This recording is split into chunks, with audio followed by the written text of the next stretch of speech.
It's a supplement that just came out. Today? And all the admins said it's legal, so you're good to go. Oh, very, very, very cool. Yeah, I don't know, man. I think I have my character. Yeah. I sent the concept to Tom. I'm actually really excited about playing it, so I think it'll be a lot of fun. Oh, what is it? I didn't tell you. Don't know. I'm not gonna tell you, man. No spoilers. There's going to be some role playing involved with your character, Josh. Oh, great. Oh shit, yeah. Oh, I'm looking forward to that. Yeah. Well, I told you what my Ready to be my bitch. No, you misunderstood. I'm the chosen of Seth. Of Seth, really? Like, Yeah. is that the dude that lives down the street, or what? It's Or Seth you were Rogen. chosen of Set? what is Seth where Rogen. did we land on PC versus PC combat? I think it's in on this? now, from the way this is starting I out. mean, Tom told me as long as it's you, I can do whatever the fuck I want. All right, let's get this show started. So some of you have played parts 1 and 2. At least one of you has not, I believe. So a quick recap of the adventure. You guys came to Port Nyanzaru here in Shalt, following rumors of they needed help. The factions needed help. There's some sort of death curse that is befallen the land and befallen the whole world, as a matter of fact. And so they're taking help from every direction they can. You guys sailed into town. You met the harbor master, Zindar, who's a gold half-dragon. He helped you on your way. He told you where the various faction representatives were, and he also told you about some inns, the Thundering Lizard being one of them, next to the Market Ward. So you guys went there, and then you took part in 2 adventures, the very first 2 being, I believe, Zentarum and Lord's Alliance. And now the 3rd adventure is what you're going after now. So your contact for the 3rd faction is, her name is Screaming Wind, and she lives in the upper ledges of Malar's Throat. And Malar's Throat is, if I go to the map here of the town and zoom in,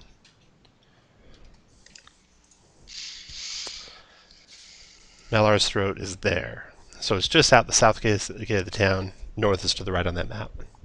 And it's a ravine with big rope bridges going across the ravine. And so that's the direction you're heading. But first, before we start, let's do some quick intros again just to refresh who's all in the party. You can abbreviate yours. Really? Shane. Really? All right, so we'll start with Chewy. Go ahead, Chewy. Oh crap! Give me just a second. Skip me and come back to me. I go. Okay. Greg. Tell us about Greg, Calvin. Greg is a... You can hear me, correct? Yeah. Yes, we can. Is a half-orc barbarian who he was found on the battlefield and taken back to an orphanage north of Waterdeep. And there he was... an orphanage.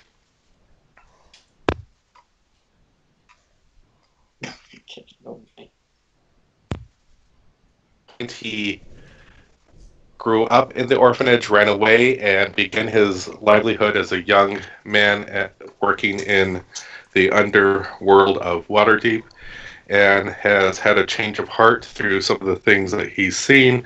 And he's your normal half-orc barbarian in many ways, and he is here. All right.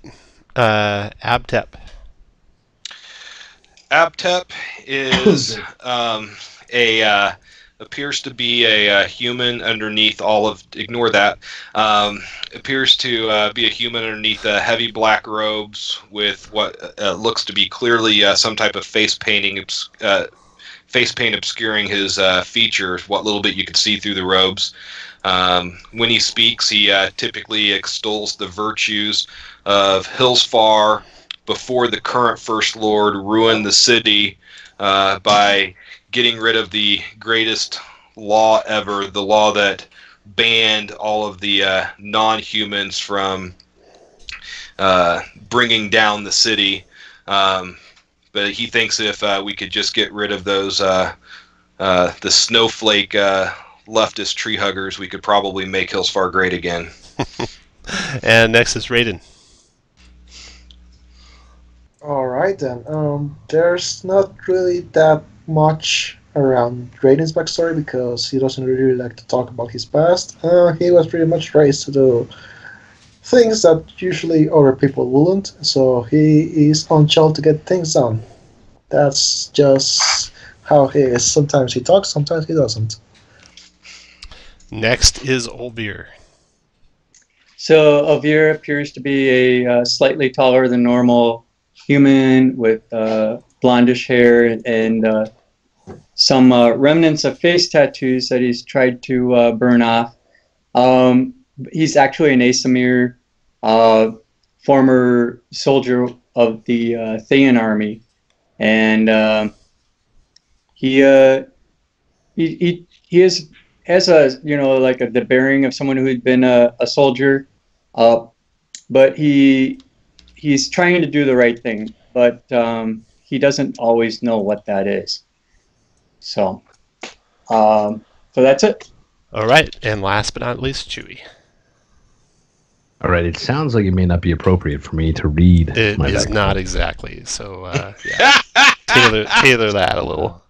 All right, so you can read it yourself if you want. Chewie is a bugbear who has suffered greatly at the judgmental hands of the Pinkskins, and he's pretty upset about it.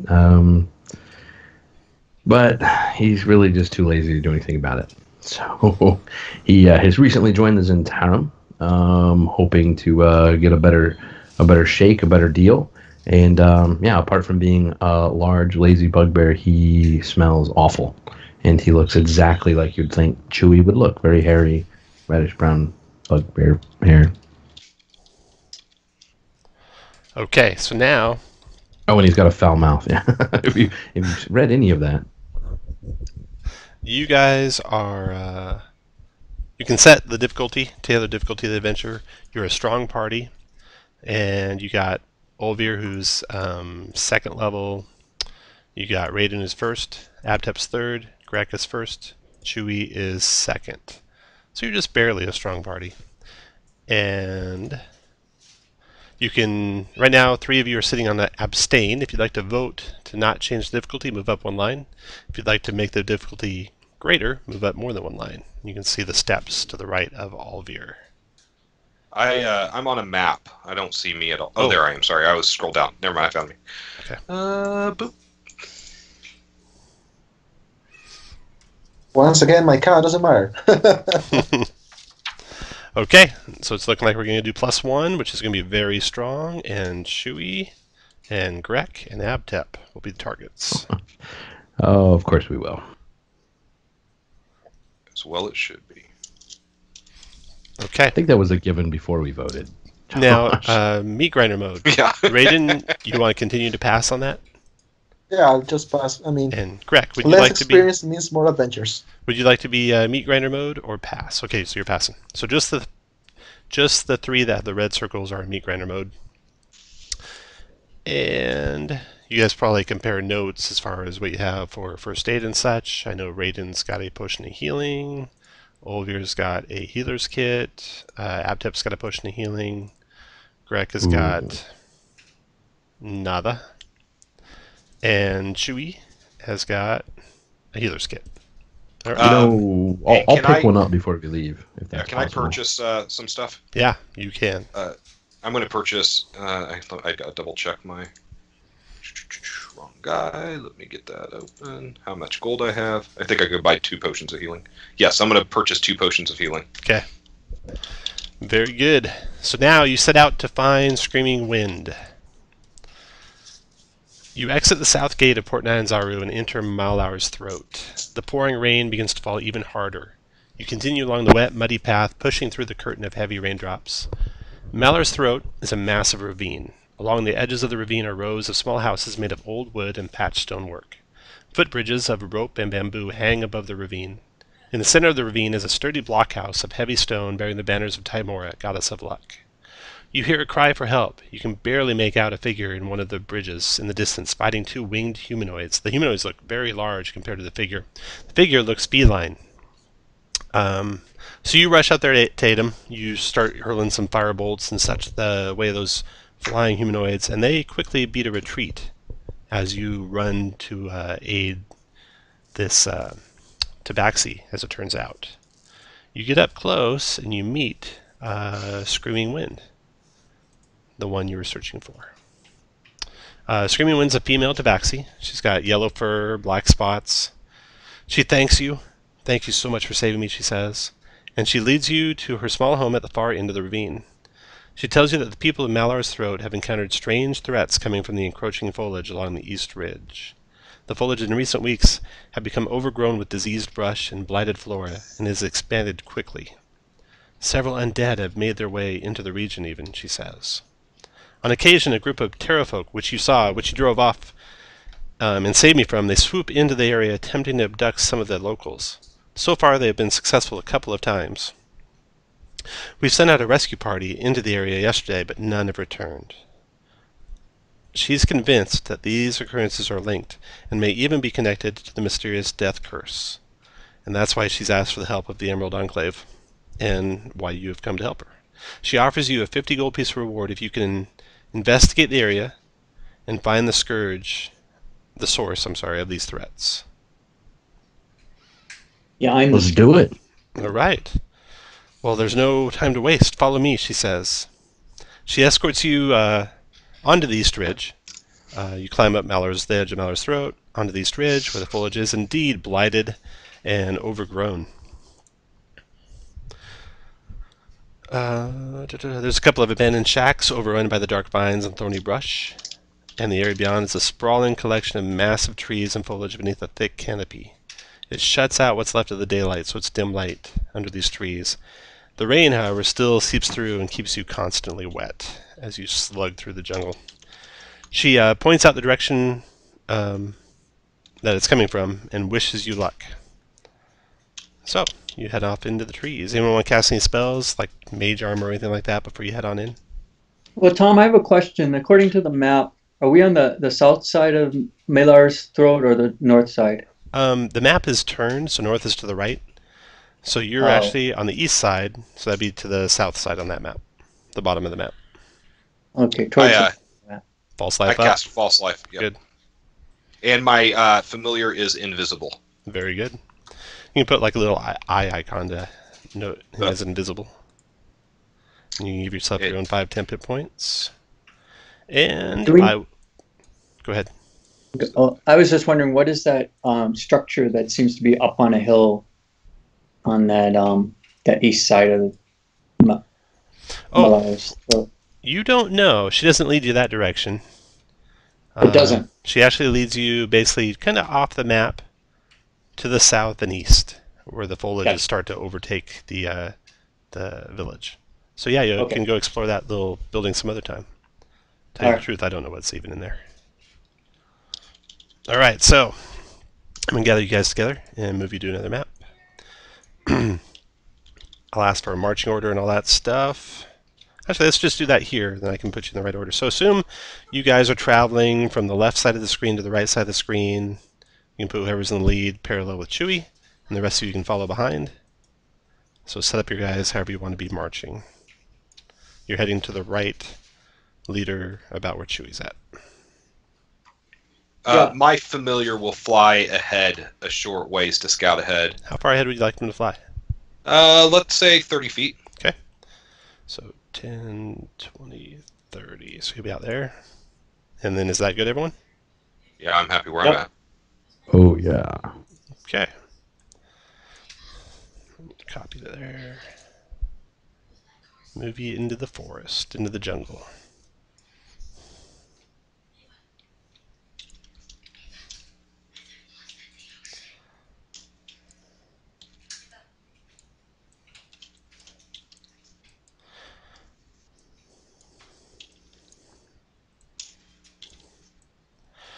Okay, so you're traveling from left side of the screen to the right side of the screen. When he gets to a point where he can see, and then he can fly back and tell you what he saw. And then what he says is he saw a huge bat-like humanoid with a strange ridge on the back of his head and a long protruding nose lying dead on the forest path. he saw a tabaxi entangled in briars and such on the opposite side of the path. And to the right of the tabaxi, he saw an elven woman, also entwined in briars. And the elven woman appeared alive and scared out of her wits. The tabaxi was unconscious and or dead. And the big Terra folk was also unconscious or undead. Or dead. What do you guys want to do? I'll go up to the woman and see if she has any wounds that need tending. Okay. Put all you guys where you want to be when Alvir gets there. Actually, Alvir will just be stepping out of the trees. So put you guys where you want to be when Alvir is just stepping out of the trees. Tom, did we move to a map? Oh, I haven't moved yet, have I? Sorry. No. It's okay. I thought we were doing theater of the mind. Yeah. There you go. Oh, Alvir is just so coming out of the trees. All right. Remember, the trees block line of sight. And movement, the tree trunks block movement, the brush blocks line of sight.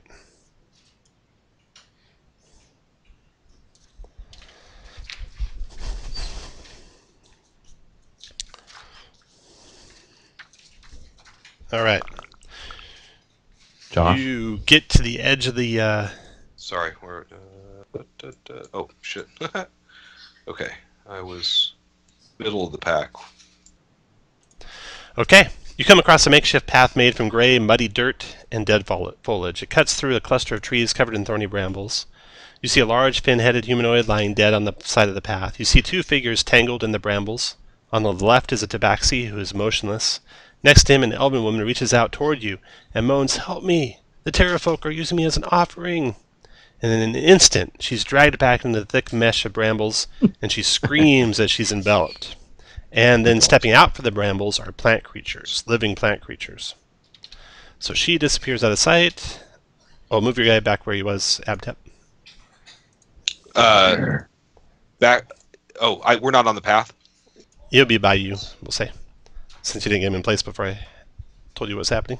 Well, I couldn't find him. Sorry. No problem. What will happen if I shoot on that general direction of trying to get what's dragging her? Whoa.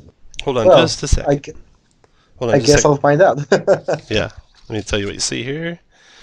Let's see. Very strong party. Okay. So we're going to have this guy. Yes. Yes. Oh. Whoops. Whoops. Okay. So you can see a guy stepping out of the twigs right by your tabaxi friend. And Abtep, you see movement to your right. There. And see, then you see these little guys on the other side of your tabaxi friend.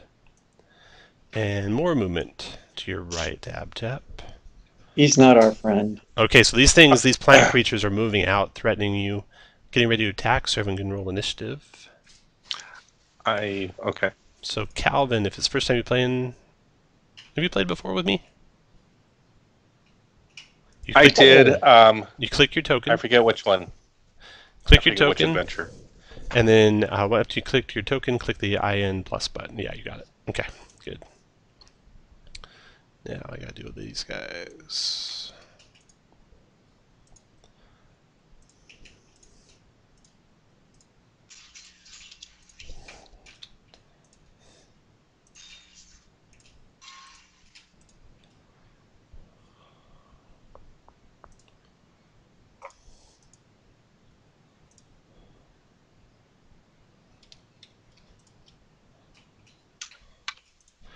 Okay, Chewy. You hear some rustling and some movement coming your direction from your left as you're looking at the tabaxi. And initiative-wise, the first to react is Raiden.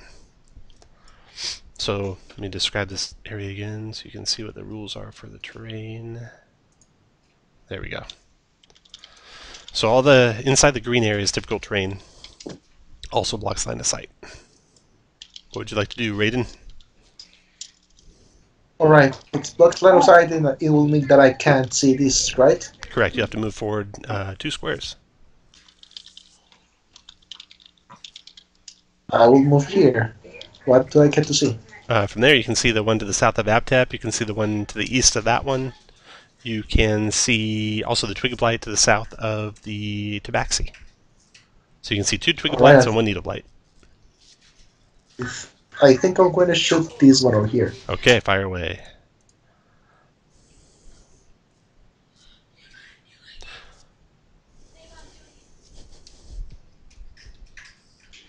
Oh yeah, that's a hit by a mile. And if you want, when you start out your turn back here, since you're rogue and since you have... oh, you don't have cunning action yet, do you? Not one. Not yet. Okay. Then never mind. So anyway, that's a hit for 8 piercing. What else do you want to do? That's pretty much all. I moved. I think I'm just going to move here. Back here. Okay. This little tiny twig creature comes rushing out, Abtep stabbing at you with its little pokey claws. 15 to hit you for 5 piercing damage. Okay. Correct. Does that hurt?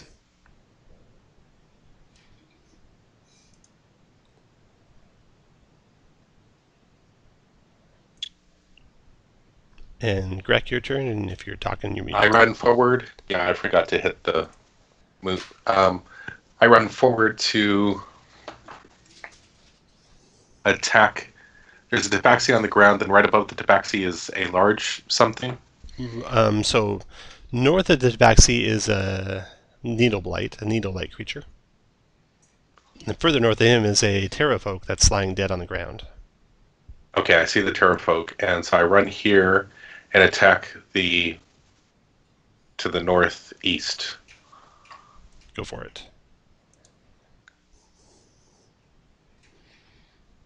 I hit attack. Do you want to rage? Yeah, whatever weapon. You hit your weapon. So if you're using your great axe, hit the great axe button. Just the right of attack. And then if I hit rage... Okay. Do you want to rage? Not yet. Not yet? Okay. Where's the great axe? There it is. Okay. I've been interrupted. There we go. All right, 11 to hit this thing. Just misses. And then also, let's see. What was I going to do? Oh, just to make sure you have the token order set right, make sure you do the first thing there under software. That'll make sure the tokens all kind of line up for you. Okay, Greg's done. Next goes Abtep. All right. I am going to... I don't like that guy next to me.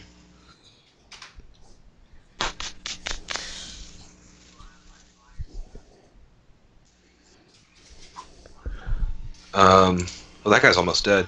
You know what? I'm going to move forward to here, and I'm going to cast Arms of Hadar. Okay.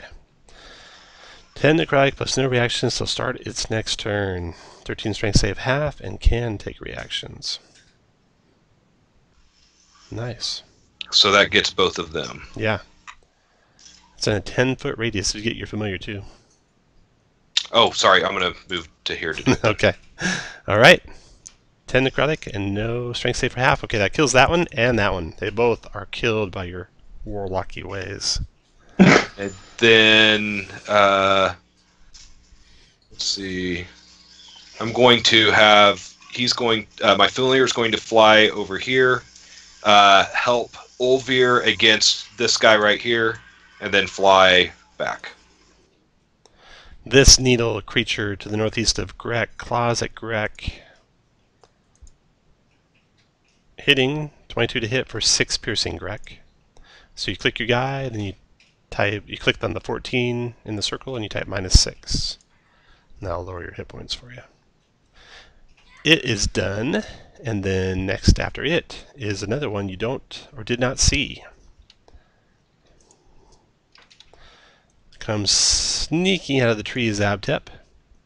Actually, it's going to sneak to the trees and shoot needles at you from hiding. Ooh. So a 15 to hit you, Abtep, for 6 piercing.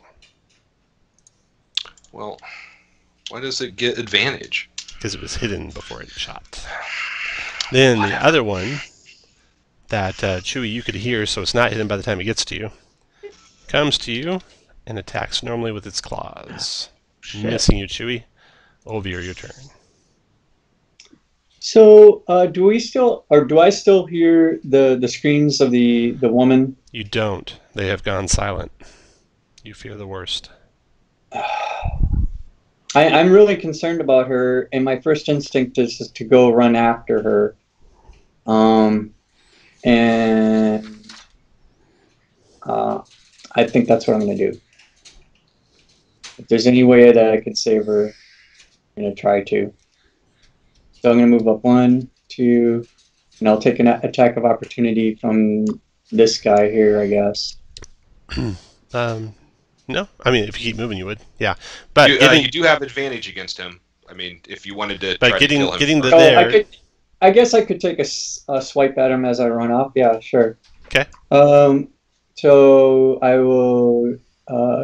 Where am I? Here. Oh yeah, he turns into splinters. Okay. And then you find her. Her desiccated corpse is all you find, though. Does that excite you? Yes, I raised my warhammer in rage. After Olvir Chewie. And I'll come over here, and I'm so enraged. I'm going to use my newfound ability of action surge. Okay. And smack this guy to the south of me.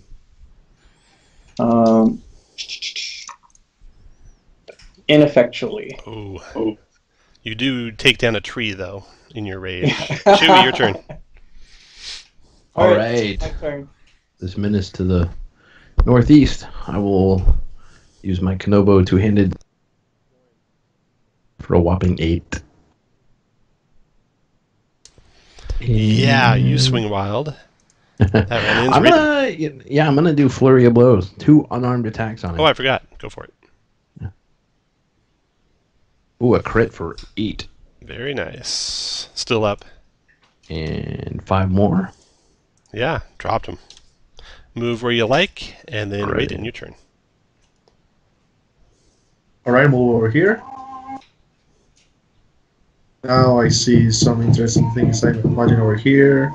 Yep. And over here. Yep. Alright, tactically speaking, this guy is flanked by 2 guys. I'm going to shoot this guy over here. Okay.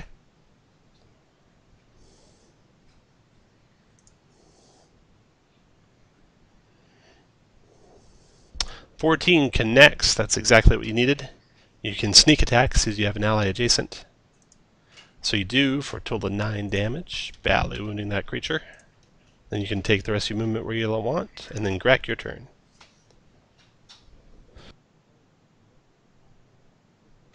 I do the same thing. I mean, but the way I do it. Against the wounded Dropped him. creature. Awesome. 1 left, just south of Olvir. And I move towards that guy. Alright, then Aptap, your turn.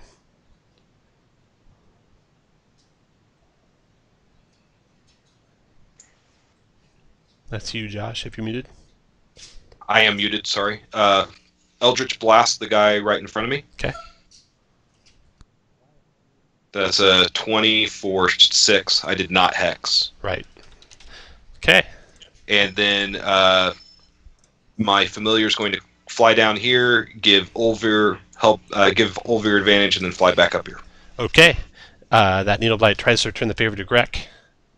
So tries to attack Greg with his claws.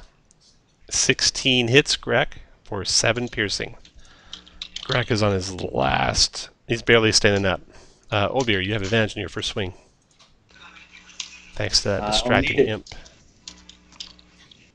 23 hit and kill the last of the plant creatures. So with all the plant creatures down, you guys look around and you see that indeed the Terrafolk is dead. And what it looks like is almost like a humanoid pterodactyl. You see that the Elven Woman is also indeed dead. So I'll move both those up there. But the Tabaxi is just unconscious, and you're able to revive him. He's groggy. He looks a little wild-eyed and skittish, but He thanks you for saving him. He says, "Did Screaming Wind send you?" Yes. "I am Ashen Rock. I was here trying to find some people who've been taken by these terrible creatures." And he points to the dead Terra folk on the ground. Little did we know they were being, I don't know, charmed or something by these plants. And he tells you a story of what they'd found during their rescue attempts. He says he was sent as a rescue party to save citizens abducted by the Terra folk. He doesn't know what became of the rest of his party. This elven woman was a person who had been abducted, not part of the rescue party. The Terra folk don't usually venture into the city districts, but the small pack of them appears to have been drawn by something. The ones I saw were crazed, and were using citizens as sacrifices to these twisted plant creatures in the area. Most of them, the Terra folk that is, have died, their bodies slowly wasting away. They may have been afflicted with the death curse. He looks at you guys. I must look for the rest of my companions now. Good luck in your search for any more missing villagers, too. Hopefully we'll find them all.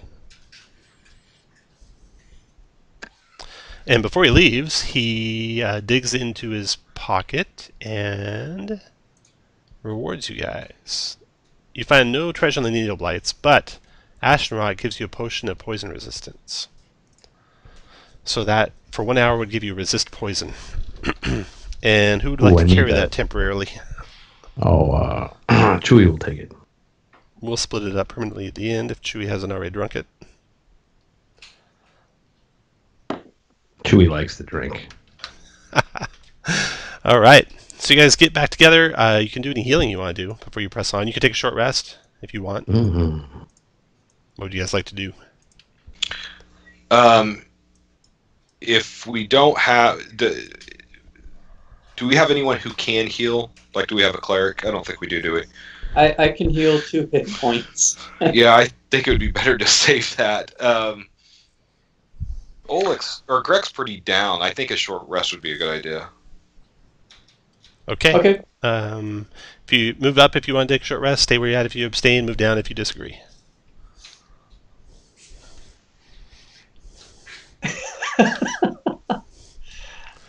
I need to take the short rest. Okay. Looks like the short rest it is, so go ahead and do a short rest. To do a hit die, you click on your guy. I'm just going to do Raiden for an example. You click on your guy, and then the second button over should be your armor class and your hit points. If you click it, Right. You'll see there's a line with your hit points that also has a hit die roll there for you. So Greg, you got 9 hit points back by spending 1 hit die. Abtep, you got 6 back by spending 1 hit die. And I'm also going to false life. Oh, look at that.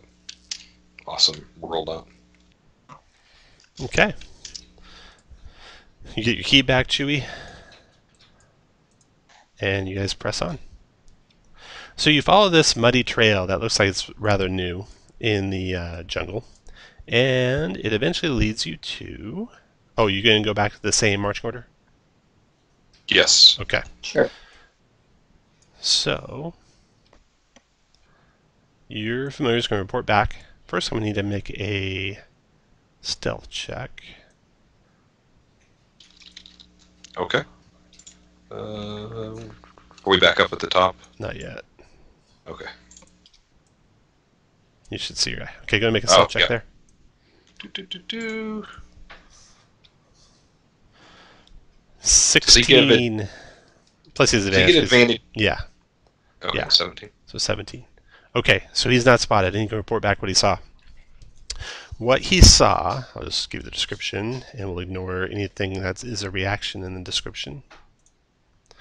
So the path turns east, sloping upward before reaching a hilly clearing covered in thick grass. Small frogmen with bright green skin gather around a small, decorated stone block in the center of a pool of water. On the block is an amulet shaped like a half moon. It is mostly metallic, with a black leathery substance decorating its center. It has ridges along the flat side that match the shape of the snakehead trinket which you obtained from Sen Ouya in Mission 1. So he counted, let's see how many he counted there.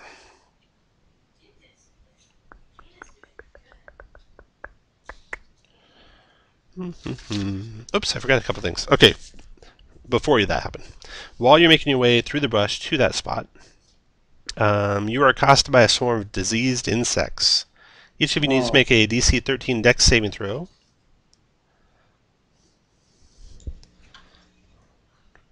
These are Boom. clearly following Abtep.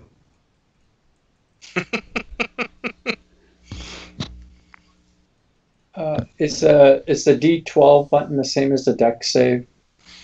Yeah, that's right.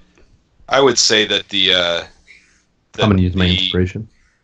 Insects are clearly following the giant beast, hairy, smelly beast. Probably true. So all of you Something are tells me that if I use my inspiration, it's going to be a 12, correct? no, you have to announce it before you roll. So too late to use it now. So those of you who did not make the DC 13 Dex saving throw, so all of yours good and Abtep's good. The other one of you got the others of you are suffering from dizziness and blurry vision, which gives you disadvantage on all perception and investigation checks. And then further down the patch,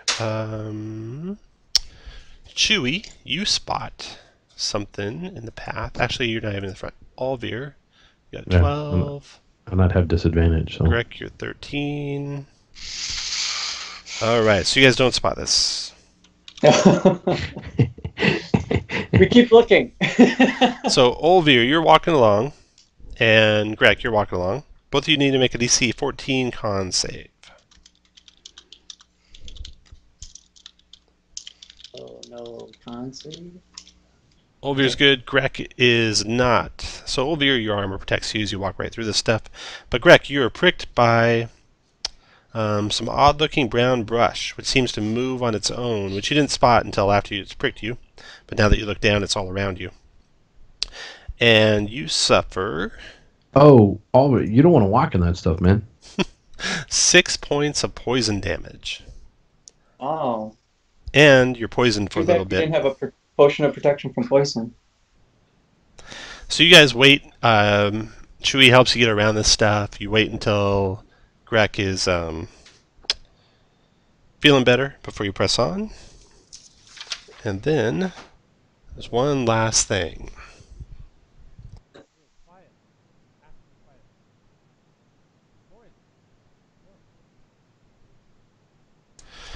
Let's see, the last thing. Just before you get to this hill, the path winds to the south, narrows between a few sickly-looking trees, and I need you to make a... Oh, no. You don't see this one either. So the first person through will be Alvir again. And Greg, do you want to change your position in the marching order since you're so badly wounded?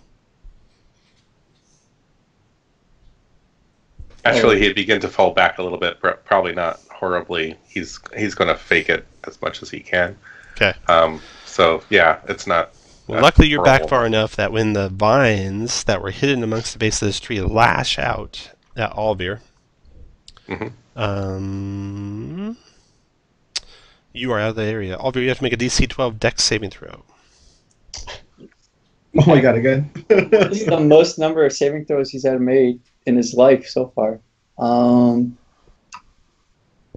You dive out of the way of those vines, and you see some green vines with reddish streaks in them, kind of tangled around the base of that tree. And now with those spotted, you can avoid them. It's easy to walk around them. So wait, we've seen odd-looking brown bushes, right? Mm-hmm. And we've seen green vines with streaks of red. Right. So I'm gonna let everyone know to also look out for something that's I don't know, like an ash-covered weed. If you step on them, well, don't step on them. I'm going to use my rapier and start brushing things out of my way. Okay. Well, you don't see any ash-colored weeds, and you get the rest of the way. And then your familiar reports back to you, Abtep, what he saw. So now you're basically at the base of this hill. If you get to the point, I'll move your familiar to where you can see what's on the top of the hill. So if you're where the familiar is standing, you'd be able to see the top of the hill where all these frogmen are. And he reported seeing 4 frogmen, 3 of them green-skinned, 1 of them with orange, bright orange skin. And they are all basically standing around this pedestal where this amulet is placed. Okay. So I have a couple of us are poisoned now. Oh, that poison is gone by the time you get here. Good. Yeah. It is worn off. So I'm pretty sure I've never encountered these things. So I go back and confer with my companions. Should we attack these, or should we attempt to talk to them first? Familiar reported they were just standing there, like kind of eating flies and picking at scabs and doing nothing too productive. We want that amulet. It matches the other 2 we have. So we can walk up and ask them for it, and if they don't want to give it to us, we could take it from them. Okay. I mean, try talking by hook or by crook, we're getting it. Yeah. All right. I can try talking to him if you guys want. Sure. I'll stay back here. Let me know. All right. So if you go up to talk to them, as soon as they spot you, they look at you and they kind of just start hopping in place a little excitedly and beckon you over, pointing at the altar. But Olvir, you kind of have a suspicious feeling about their motives. Well, I am trained in insight. Would that help? Well, maybe that's why you have a suspicious feeling. They are hopping like they're excited little kids, pointing at the altar, beckoning you over there like they want to show you their toy. Okay. Well, I'm going to keep my warhammer ready, and I'll continue down because I think. Okay. Chewie is going to move into the woods and try to hide. Okay. They don't make any threatening moves. So Olvir going to move as far forward as you want to see, or as you want to get, and then everyone else put you guys where you want to be when he gets up there to where he wants to be talking to him. Yeah, and I'm gonna talk to them, see if they understand common. I'll say, hello, little frogmen. What do you have there? What's on that altar? They make creaking and clicking noises and stuff like that, and none of you understand whatever language they're using, but they seem real excited, really want you to see their toy. They're pointing at the altar. Okay, I'm trusting you, don't hurt me, and I keep walking forward. Okay. Slowly, because I want my companions to get in place wherever they want to be. Okay, so everyone get in position where you want to be when he gets this close. Or you could be here if you want, Olvir, doesn't matter. Yeah, I want to stay out of the water, but if they still seem to beckon, then I will get in the water. Okay. Olvir, make a. Let's see. Make a wisdom saving throw. I've made too many saving throws already. This is probably. Yeah. Oh no. So you just keep going forward. Yeah. You're like looking. He's like standing in awe, looking at the altar, and they are jumping up and down with joy and beckoning all the rest of you to come take a look. Oh, am I like entranced by this thing? No, you're just up there looking at it, admiring it. It looks beautiful. Okay. Anyone else want to go up there and check it out? No, I holler at him to take the amulet. And Raiden, you are suspicious that he might be ensorcelled the way he started acting. Well, insight on that. Yeah, that's maybe why you might be suspicious. I know which of you guys have insight. I did give you characters at a time. I'm going to look at my companions and shrug. Do you and say Olvir does not about answer Yabtep. Okay. I Or start, take a move to grab the amulet. I move forward one more. Well, no, I don't. I'm going to stand there, but I'm going to start loudly gesturing and in a threatening manner, and I'm going to scream out in Infernal, just a bunch of gibberish at them because I doubt they really understand it. But boots, toilets, ale, roast beef, but in Infernal, and see if I can't scare them off. Okay. The grung, seeing you making those screaming noises and stuff, you see them. Raiden, you're watching them closely because you're suspicious of them. You see one of them make kind of a throat-slitting gesture to another one, and then roll initiative. Do I roll? You don't roll yet. Okay. Actually, go to roll. You might not do anything.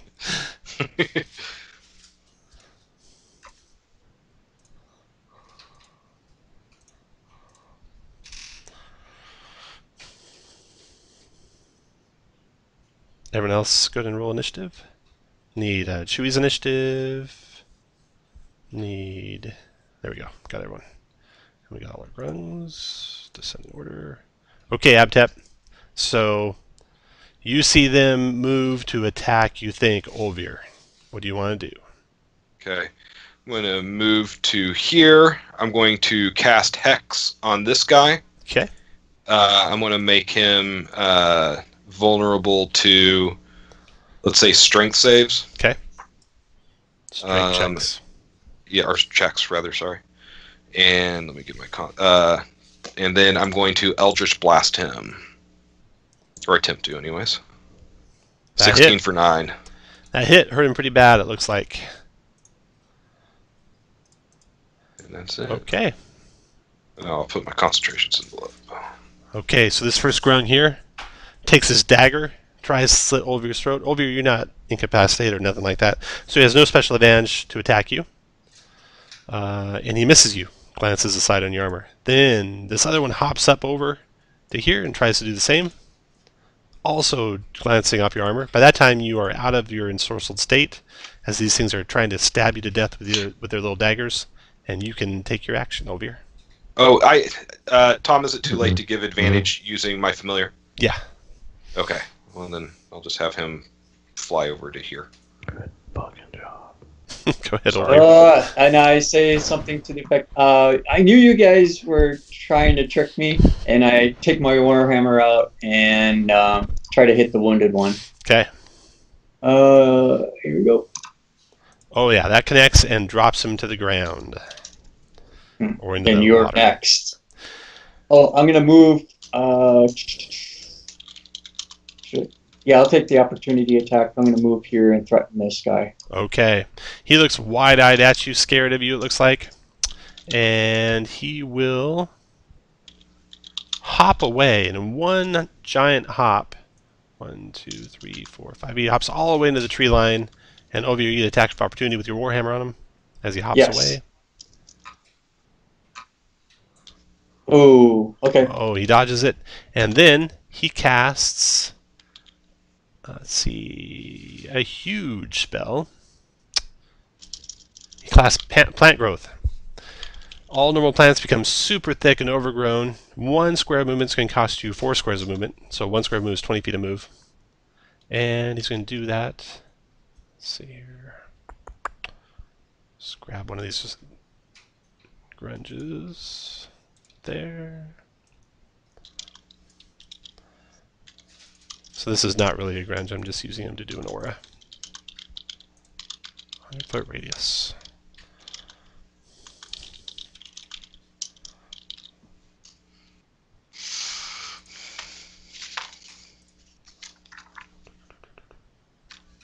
That's a big ass spell radius. That's a big ass spell radius. Oh my gosh. He can sculpt it, so I'm not going to Oh draw shit, it. that's a spell? Yeah, plant growth.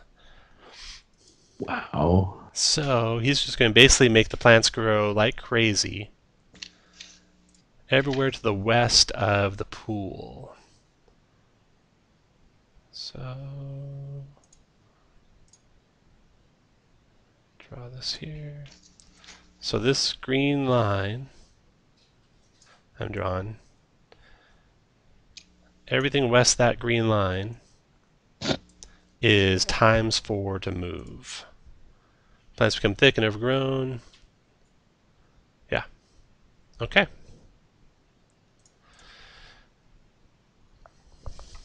That's his spell. He hopped to dispel. He's done. Next after him is Chewy. Okay, Chewy. So, oh, go ahead. Your turn. This is this cat right here. Yes. Right. Just checking.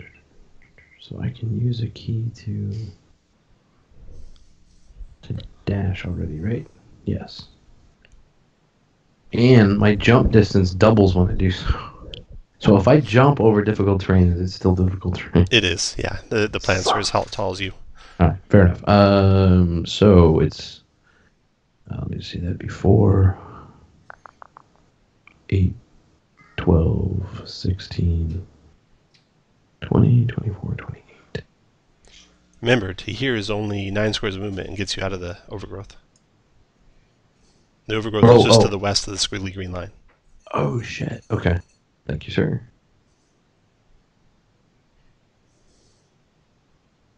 So that's 20, right? Yep.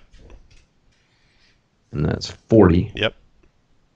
So one normal single move for you. Yeah, so 5, 10, 15, 20, 25. All right, so then I will burn a key and use my bonus to dash. Okay. 5, 10, 15, 20, 25, and then I'm going to try to punch this guy in the face. All right. No, I'm going to use my Kanobo on it. Okay. Oh, yeah. You connect. Do 10 piercing damage to him. It looks like that spell doesn't require concentration. Well, son of a gun. 5, 10, 15, 25, 30. All right, I will go there. After and Chewy Raiden. Alright, I'm going to move 20 feet over here. The plant growth, as far as I can tell, does not block line of sight, so you can shoot from there. Yeah, I'm going to shoot this guy. Okay. Close by now.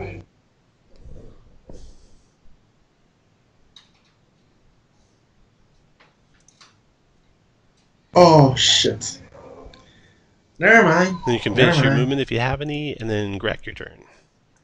You're way back there in the weeds, Greg.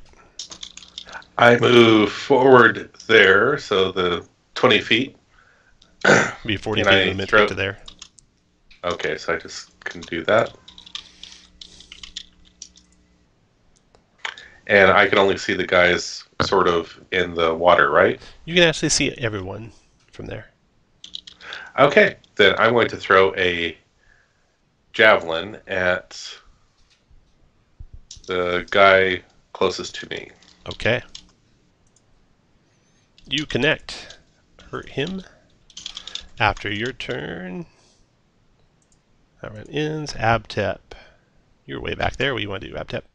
I'm going to move to there. That's my movement. I'm going to switch my hex to this guy. Okay. And I'm going to try to Eldritch Blast him. It's 15 for 9. 15 would... That does it for 9. After... And then my familiar is going to fly over here, give Ulver advantage against this guy, and then fly back over here. Okay, and then now some grungs go. Alright. So, commander of these guys is yelling for help. 1, 2, 3, 4. And this grungum's hopping to help him.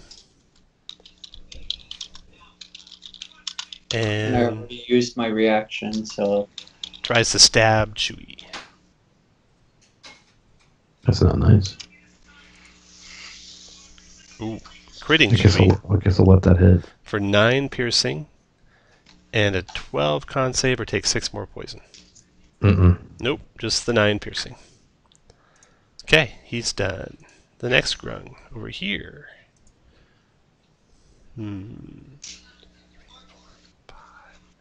He will just hop back over to there and attack Alvir with his dagger. 18 connects for 3 Yep. piercing, and then 12 con save or 3 more poison. Oof. Okay, so 6 total for you. Yep. Then your turn. I will return the favor, hopefully, to the guy to my north. Yep. But kind of bad damage 4 for... points. The guy in the north. Okay, he lives through that. And then Okay. the wildling here facing off on Shui. Okay, so he's going to do...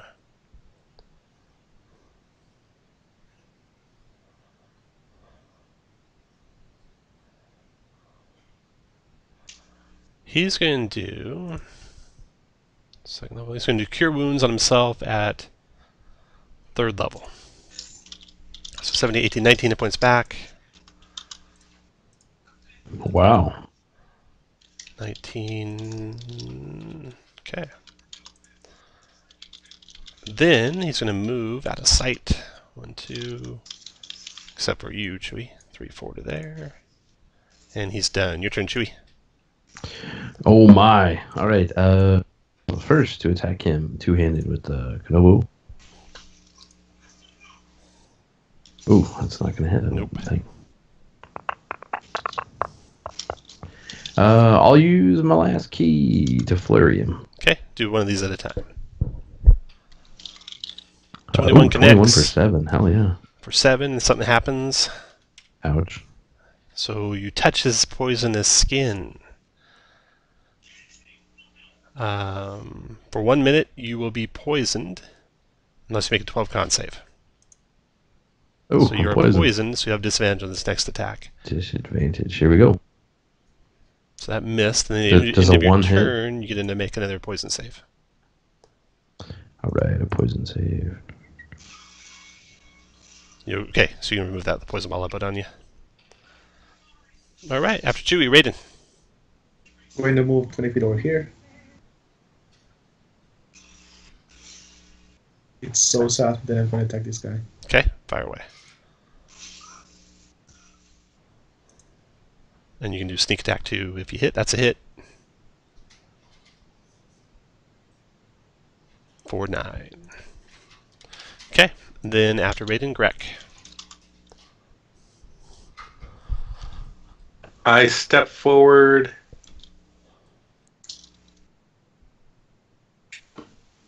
And I throw my... To the one attacking Olivier, I throw another javelin at him. Ooh, miss. Flies high. After Greg, that round's over. Abtep, your turn. All right. Well, my hex is still on the guy I can't see, so that sucks. I am going to move to here and Eldritch Blast that guy. 14 for 6. 14 for 6, the guy northwest of Chewy, right? Yes. That dropped him. Okay, and then my familiar is going to give Olvir advantage against the one north of him. Okay, the one north of Olvir attacks Olvir with his dagger. Missing this time, thanks to Olvir's armor. Olvir, your turn. All right, let's end this. Advantage on this attack, 15 hit for 7 and drops that guy. Then you can move. Right. It's difficult terrain inside the water there. Then I'm going to stop here, use my manipulate object. Can I lift that that object? Yeah. Yeah, you can take a little piece of the amulet. Okay, I'm going to take it. Okay. And then, so that's 1, 2, 3, 4, 5, 6, unless that water is difficult terrain. The water is. So you can back down 2. Okay, after Olvir, the wilding guy. You hear a scream from out of the jungle, almost like he knew his amulet was taken. He moves 1, 2, 3, provoking from you. Chewy. Son of a bitch. 4 closes on you. Olvir tries to stab you with his dagger. 17 hit for 5 piercing and 7 poison. 12 con save to negate the poison. Oh my goodness. Maybe I shouldn't have taken this. No way, got him back out of You the made wood, it. so now I 5 can points see. damage is all you take, and he's done. Chewie, your turn. 3, 11's a 11, miss. maybe? 8. Shit. Hit that 14. Wow. 14's a hit, and you take. Well, you're poisoned. Let's see, what was the poison skin save? It was DC 12. So you are poisoned for your next attack. I can't flurry. So I'll you make can't one flurry. at the end Okay, of my you get turn. another save and then your turn then. And you're not poisoned, so you have to put the marker on. You're done. Raiden, your turn. I'm gonna move 20 feet over here Did he And take shoot. those 4 points, Tom? Yep, and shoot the All 4 red of them? one. all at once.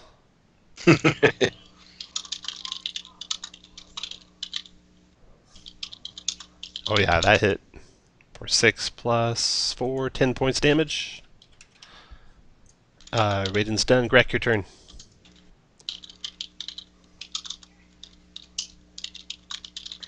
Okay, I step forward, and can I step into the less, the unrough terrain, or is it all rough? Your speed's 30 feet, so that was a total of 20 feet that you've moved so far. That'd be 25, that'd be 30. Okay, let's do that, and I will throw my javelin at the standing front. Ooh, it looks like I hit. You hit and skewer him. The last guy goes down. Okay. So, you guys gathered together that piece of the amulet. You search these grunts for treasure. They carry 20 gold pieces total. One of them has a jade ring with 20 gold, and a scroll case containing a letter written in grung, which none of you know. Do you even have to comprehend languages? Not I. Okay. You get back. When you return to the ridge, Screaming Wind informs you that the intrusive growth has already begun to die down. And she can try and read the letter you got, if you want to show it to her. Sure. Yeah. She translated it with some difficulty. She says it describes empowering the gift of the mother patron and to deliver it to a prince. That's all I can make out, she says. Empower the gift and deliver it to a prince. Alright, so treasure. Screaming Wind rewards you with the 50 gold pieces as she promised. And that is the end of that part. And none of you got the snakes on a brain. No, wait. Yeah. Olvir, you did. After being charmed by the Grung's gift, you experience recurring nightmares over the next few weeks. Most involve vicious serpents and a soft voice whispering to join them in arms of oblivion. Wonderful. Yeah. And let's see here. And I'm going to tell the group that I suspect that the prince may be one of the merchant princes of the city. Tom, how many frog legs can I harvest from the corpses? Quite a few. 2 per. 2 per six. Eight total. Actually, Now- yes. Did you need the DM to tell you that there were 2 frog legs? Have you never played World of Warcraft? I mean, how many fucking horses do you have to kill to get 5 hooves? I truly would also story like words to for everyone. lick the back of the So frogs that's the and only see if story there's award there. anything The snakes on a brain. No, there's no positive story awards. That's for everyone or just Just Sure. for Olvir. Only Olvir got that story award. Members of the Emerald Enclave get a renown. Let me see what kind of XP is this one's going to add up to. You got 3 grunge at 50 each. You got 1 grung wildling at 200. You got 4 needle blights at 50 each, so that's 200. And you got 2 twig blights at 25 each, that's another 50. Divided by 5 of you. 120 XP's worth of monsters, so you're going to be at the cap of 100. I'll summarize this at the end too. The quest reward of 50 gold. The grungs had 20 gold on them. They also had the jade ring with 20 gold. Divided by 5 of you, so you have 18 gold worth of treasure. And a potion of poison resistance to split up. So, who would like a potion of poison resistance? Roll a d20 if you want to roll off for one. Sure. And again, that potion of poison resistance. As long as AppTap doesn't get it. Oh Calvin. Calvin got it. All right, so potion of poison resistance. Such a dick. That's what that does for you, Calvin.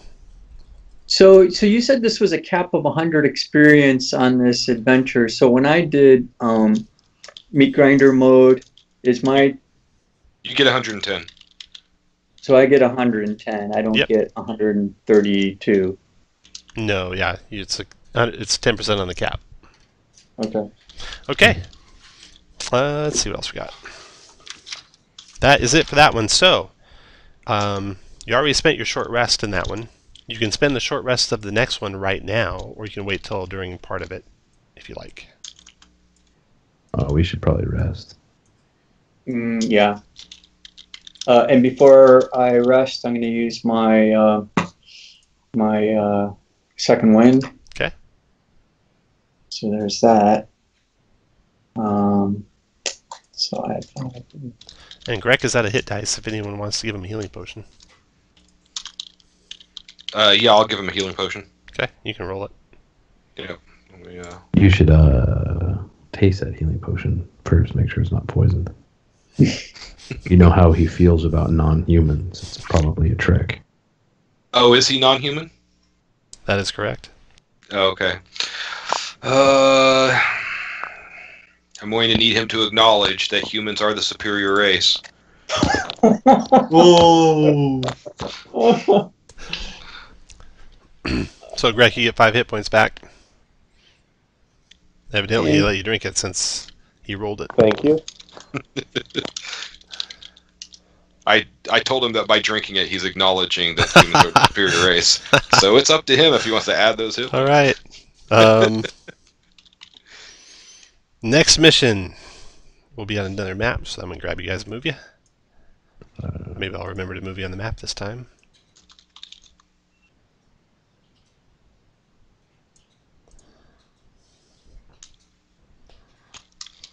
I'm only 10 experience from leveling up.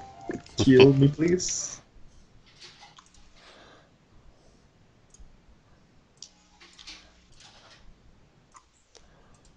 Okay, so you should be on the map now. I'm going to reveal some areas here.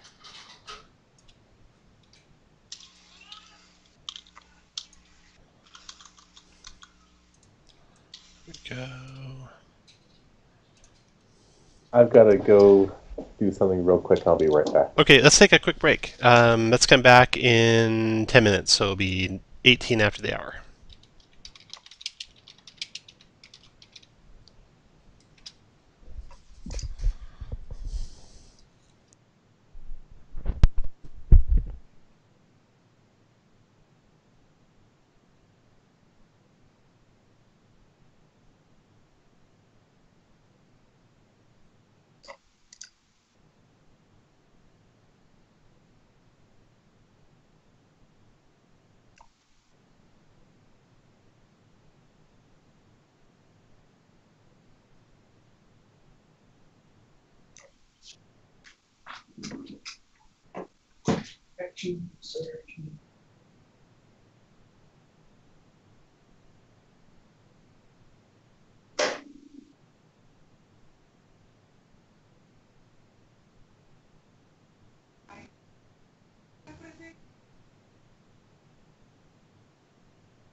So I'm pretty excited about this character, Josh.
No, Josh, no.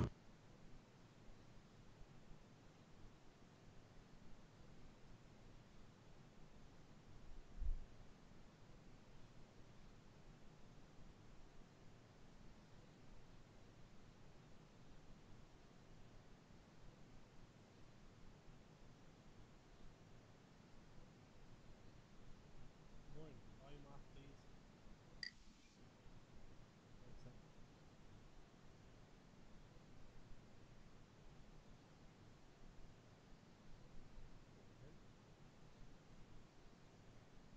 What is that?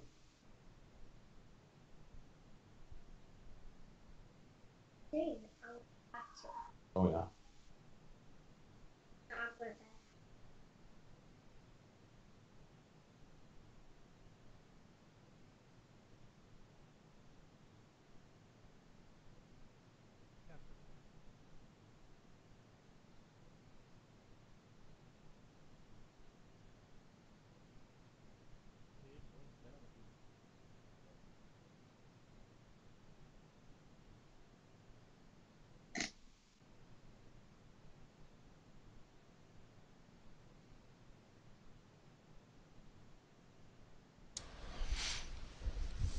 All right.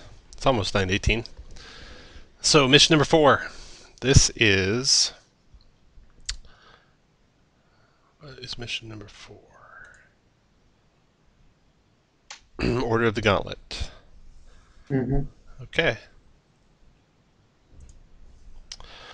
So you make your way through the myriad of shops and crafting houses amidst the typical bustle of the market ward.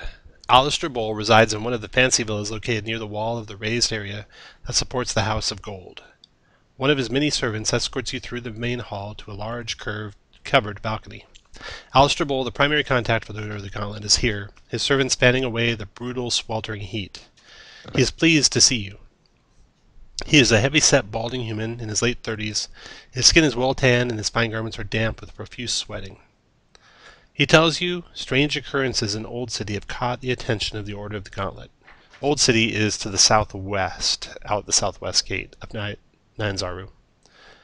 A rumor has been spread about several residents vanishing in the night and re-emerging as undead a few days later. I've sent Dario, one of my associates, to investigate, but he hasn't returned. I can offer you 60 gold pieces if you can find both Dario and the source of these emerging undead.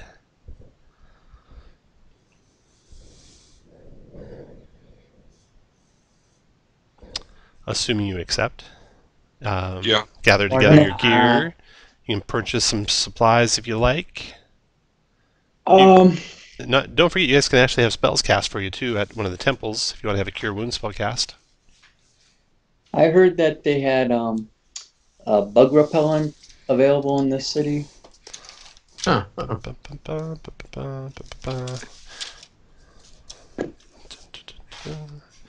me look. Let me look first at what the cost for a Cure Wounds spell is. If you want to have that. Yeah, 10 gold pieces to have Cure Wounds spell cast. You could have 3 of those cast during this day, so keep that in mind when you're between adventures. You can even do one now if you like. And then for bug repellent, I'm going to do the Cure Wounds. Okay. Sorry to interrupt. So it's a D8 plus 3. So you're going to roll a D8 plus 3. Same hit points to heal you for.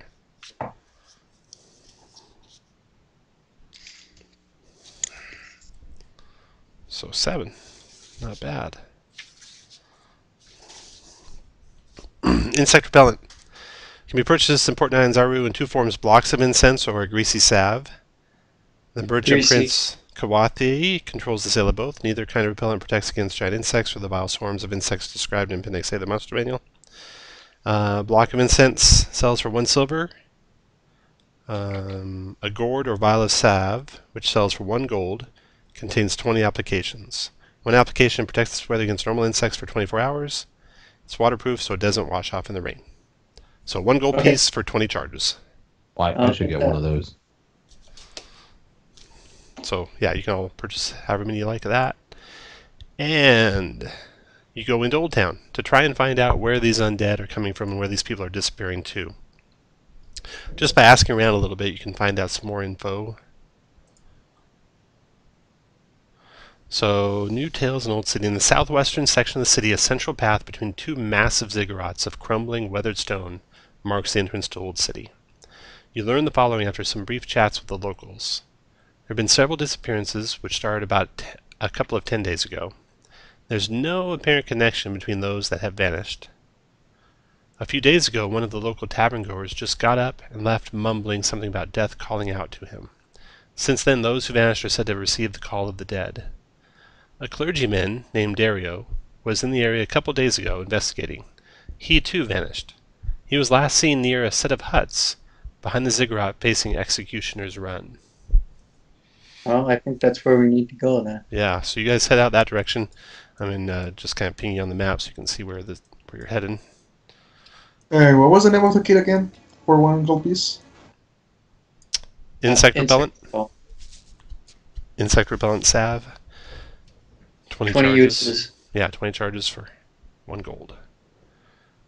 Okay, so you head to the Token that we picked up. what was that?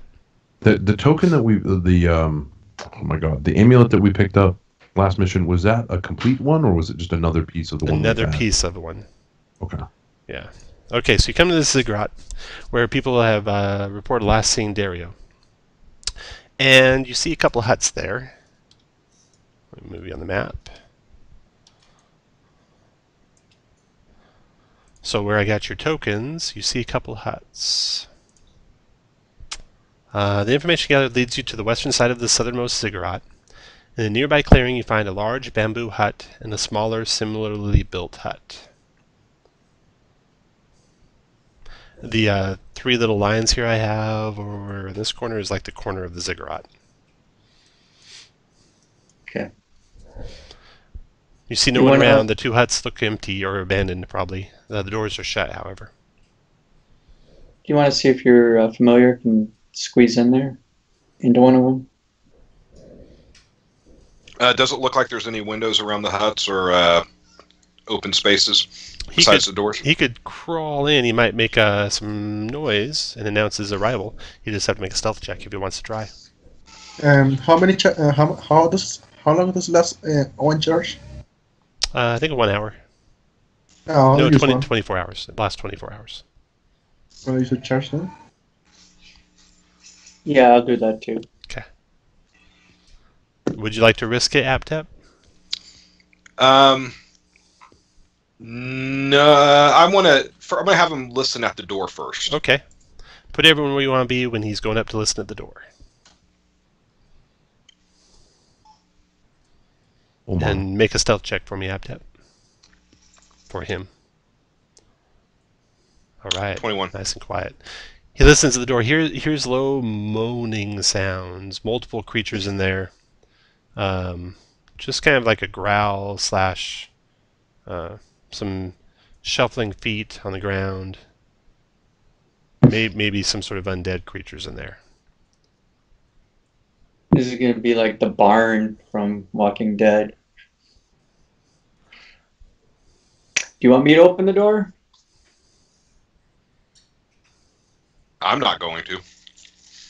Yeah, do it. All right.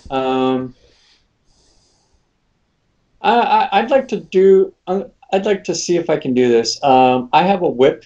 I'm proficient in it.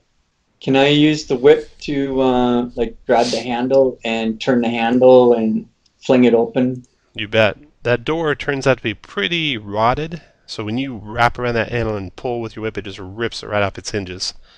And you can have inspiration. Put everyone else where you want to be when he does that. Everyone happy? Alright. So you rip the door off its hinges, and shuffling out from inside with a strangely amazing speed for zombies come 5 zombies. Moving just really fast.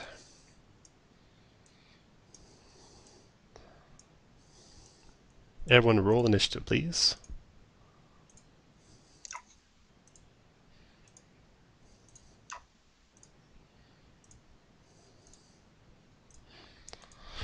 In fact, the wood of that hut seems so torn down and ragged they might even break a bigger hole through that door, the way they're trying to rush out of it. Greg, you go first, though.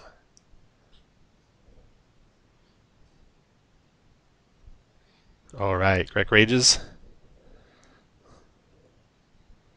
Moves in front of the door. Swings his great axe. Hits easily. Does 11 points of damage to this creature. Alright. Cutting a big chunk of his side open. And then a zombie in the back tries to clamber forward to get you, but is stopped by the ones in front of him. Raiden, your turn. I think I'll shoot this guy over here. Alright, fire away.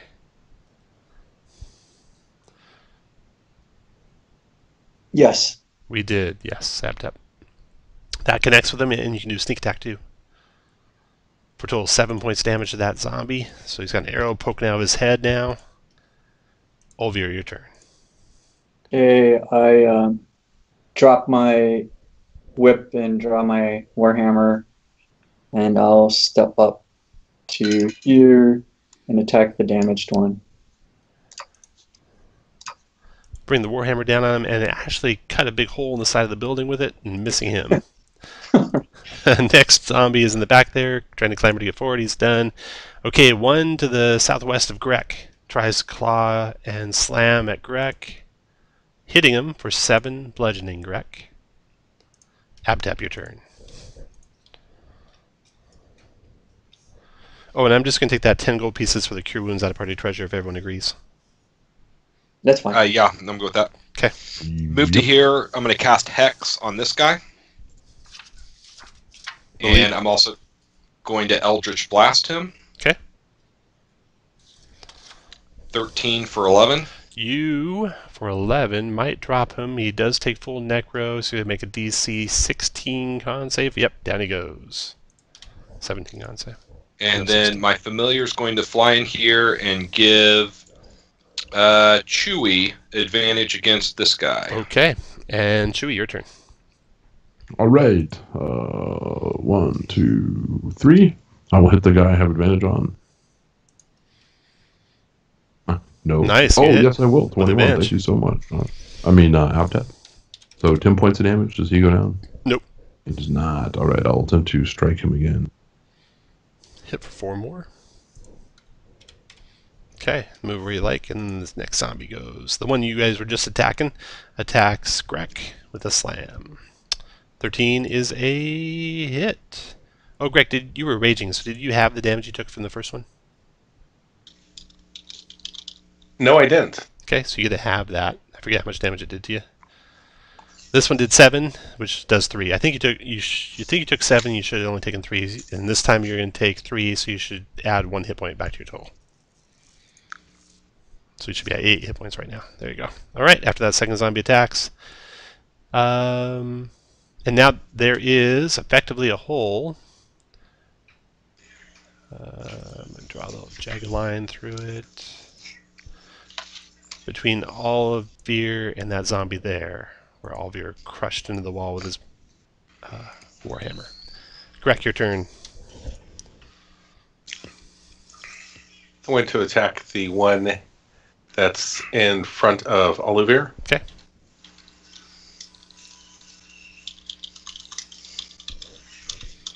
Hit for 7. Still up. You move where you want, Greg. This zombie rushes forward. I'm going to step right where the zombie stepped. Okay. The zombie doesn't rush forward. He just attacks you from where he's standing. Damn, son. Hit for 2. It says 1 to you, Greg. Raiden, your turn. Gonna move over here. So I can have a better angle at this guy. The door is open and whatnot. Fire away. 7 missed him after Raiden Olivir. Okay, this guy's gotta go down. 11 hit for 3. That's only a DC 8 con save, so he's at 1 hit point right now. Gosh. We're not hurting. So, yeah, that'll be in my turn. Okay, zombie's turn. See here, we got one in the back. Attacking Grek with a slam. Missing, amazingly. And then one to the west of Grek, attacking Grek with a slam. Hitting for 7, which does 3 to you, Grek. And then your turn, Abdep. Alright, I am going to move to here, shift my hex to this guy, and Eldritch Blast. 14 for 16. 16, that's a DC 21 fortitude save. Ooh. Down he goes. And then I'm going to give Chewie advantage on this one, or my familiar is. Chewie, your turn. All right. I hear the familiar like screech or something. So I'm just gonna punch through this wall. Nice. Actually, I'm gonna attack through the wall with right. my big thing. Very good. It'll be He a straight up Ooh. attack. So it's a 18 for 9. Now there's a hole there in the wall. Now there's no disadvantage anymore because there's a hole there. Okay. I will flurry here. Ooh, 9, probably not. Maybe? 9 hit. Zombie? Maybe? 9 hit. Oh, and a 17. Then a 17 hit For 5, that might do it. It's DC 10 fort save. He's at 1 hit point. Well, balls. After Chewie, that run ends. Grak, your turn. I'm going to take some OTAs here, Tom. Okay. I'm going to attack the one that's Hold heavily up just a wounded. second, Grak here. He's going to attack. 1 slam attack on you. 11's a miss. Another slam attack on you. 11's a miss. And now your turn, Grak. Which one was that on? The one that's heavily wounded. Alright, that's a DC 15 fortitude save. He's at 1 hit point still. After Grek, the zombie's turn. These things just won't go down. This one comes forward and attacks Oliver. 12's a miss. Raiden, your turn. I'm going to try and drop this guy. Okay, fire away.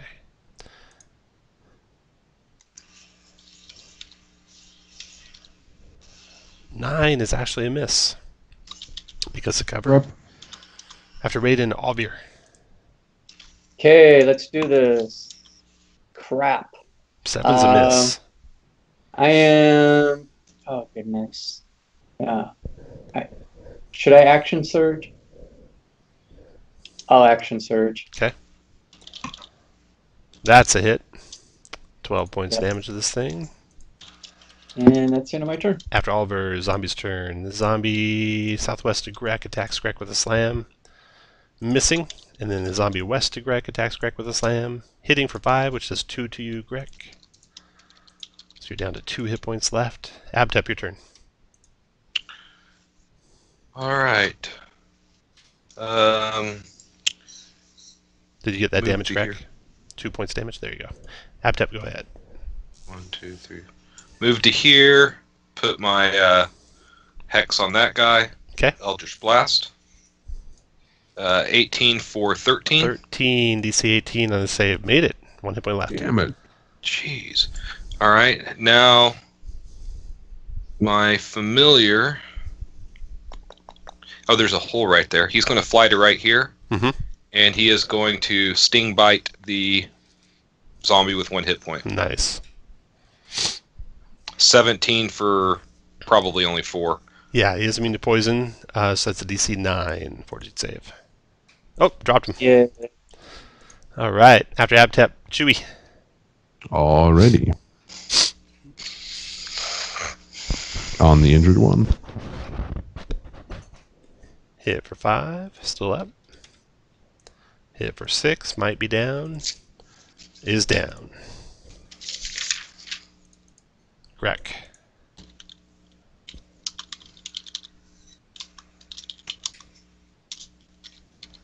Miss.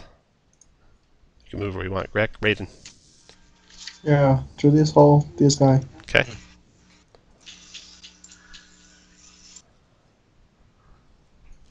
Wait, Greg, did you really want to do that? No? Okay. Raiden, that's a hit. Snapped. Sorry. That's a hit for 9 plus sneak attack of 5 more, 14 damage. Nice. Okay, after Raiden, Alvir, your turn. Okay. I'm gonna do a Kool-Aid Man thing. Oh yeah! Come through the wall and move over here and attack the remaining zombie. For 7, still up. Crud. And a turn. And Zombie's turn. Zombie turns his delicate attentions to you, Alvir, slamming you. 17 is a hit for 3 bludgeoning. Abtap, your turn. I am going to transfer my hex to the only one who's alive, and Eldritch Blast. 23 for 14. 14, that's DC 19. Down he goes. All right, hold on. Okay. You look inside this little hut. And it smells of death in there. The furnishings are all rotted or destroyed. Half a dozen long iron chains are fixed to the ground, each ending in manacles. There's several animal carcasses in here, as well as the severed remains of a couple of humanoids. No treasure whatsoever. The other hut, its door is actually locked, and it's in much better shape. This is where they keep the the good zombies. You want to do any healing or anything like that before you move on? I definitely need some healing. So what could I do? Do I run to a temple? Yeah, Do you guys I- could do another Cure Wounds if you like. You got 2 more to go. Is that good for the party? I Sure. think so. I don't think we can afford to raise that, so We can't raise dead. 10 gold pieces is a lot first. better than waiting out the rest of the campaign. All right, so you get back 6 hit points back. Do you want to stop there or want to spend 10 more? Sorry, 1 second. Let's stop there. Okay, so you got the hut with the lock on it. is anyone proficient at opening locks? Yep, at least I one of you. am. I is. am. What? Proficient at what? Opening locks. What lock? Thieves' tools. Is there a lock we need to open? Mm-hmm. Oh.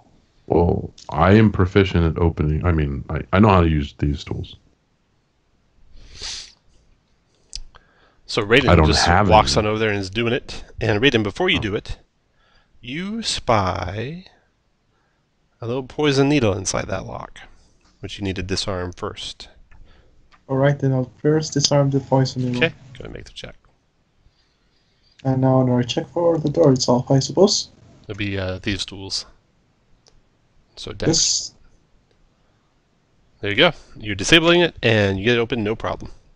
All right, inside the large hut. However, I'm just unlocking it. I'm not going to open it myself.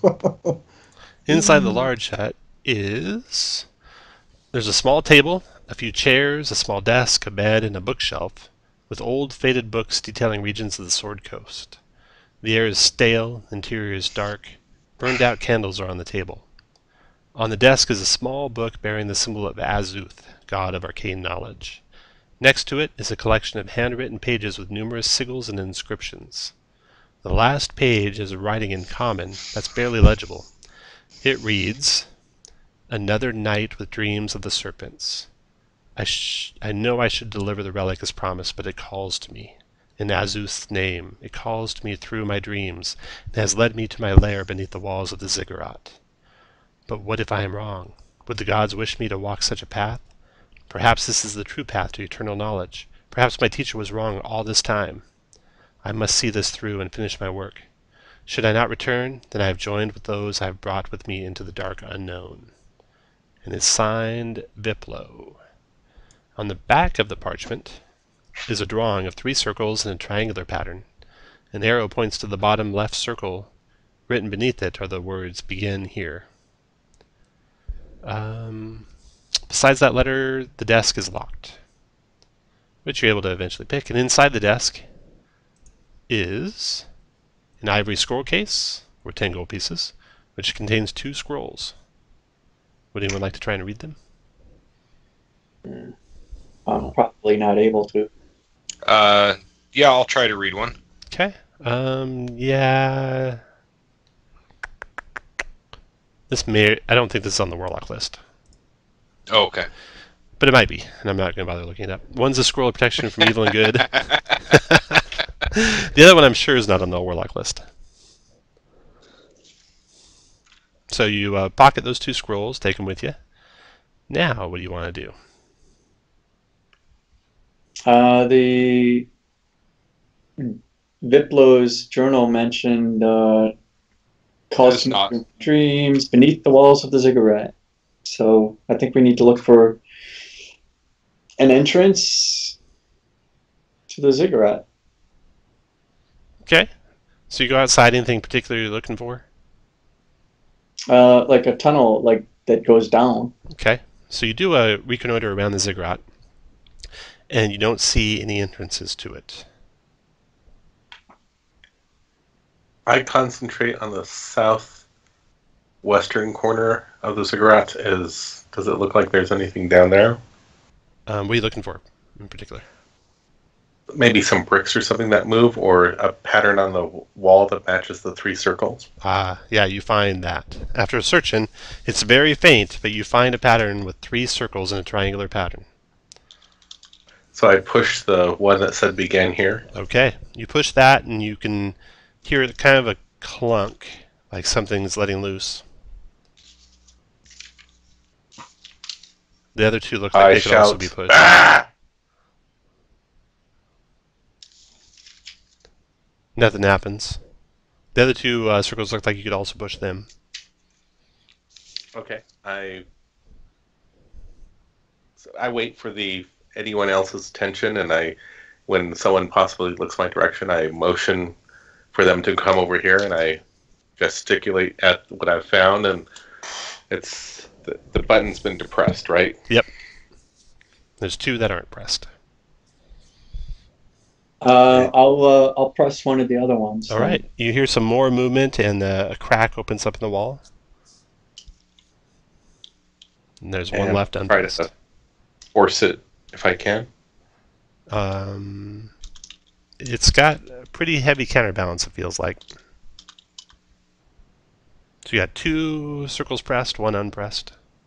The door's cracked open.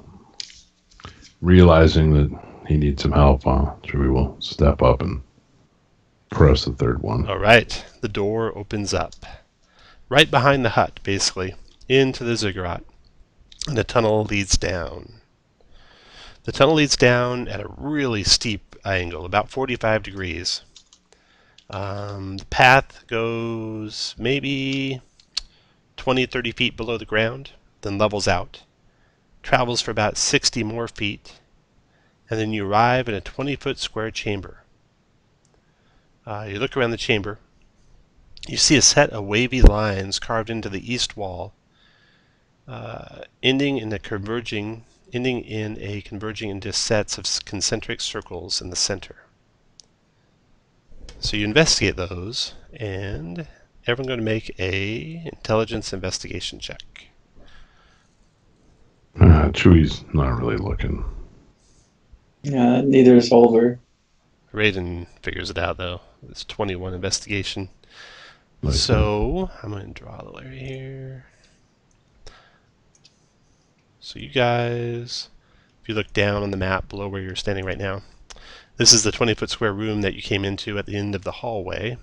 And when you find that pattern, let's see here.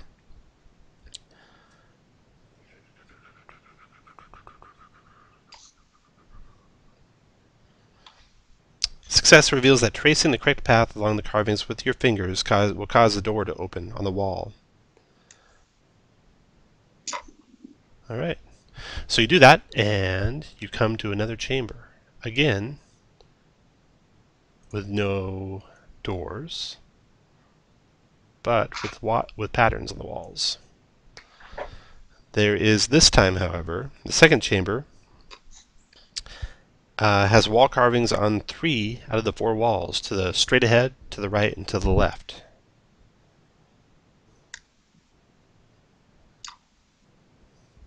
You can investigate them to see if you can figure out which is real, or if you have to do a specific order or anything like that. Make an intelligence investigation check. I'll let you know. Oliver can't figure it out. Doesn't see anything that might indicate which to do first. Abtep does, though. And so does Greg. Okay, so choosing the right sequence required the roll you made there. And a door opens up to the left. And again, on the walls are multiple wavy patterns. Make another investigation check, everyone. Oliver doesn't know. Aptep can't figure it out this time. Greg thinks he's got it. Not sure if you want to trust Greg, though. Raiden's pretty sure Greg's wrong. But Greg insists he knows which one to do. You want to trust him? All right. Door opens to the right into another square room with, again, wavy patterns on 3 of the walls. One last check. Hmm. Greg? Oh, All of you are Nabtep. All of you are Nabtep overrule Greg this time. No matter how sure Greg is of himself. And the door is on the west wall. So I need to draw these doors. They're on the map here. Let me draw them real quick. Shape. There are going to be green doors. There's a door there. There's a door there. Door there. And door there. Okay. And then it opens up into a hallway. And you can see the hallway branches to the left and right. And then you see other hallways that slope down away from the one you're in and are filled with rubble. Alright, I'm going, as we walk past, I'm going to actively start searching for traps. Okay. You don't see any traps in that hallway. You don't see any traps at the intersection. Put you guys where you want to be when the first person gets to where they can look around the corner or down one of those rubble-strewn paths. From there, Raiden, you actually look all the way to the end of the hall, though. So I'll draw that for you. So you can see there's pathways that go around the corners of the wall. Now, put you guys where you want to be when the first person gets to either there or to there. Maybe maybe I should be going first. I'll go here. Okay. Put you guys all where you want to be when he gets there.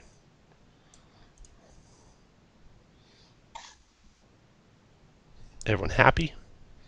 whoa. Tap.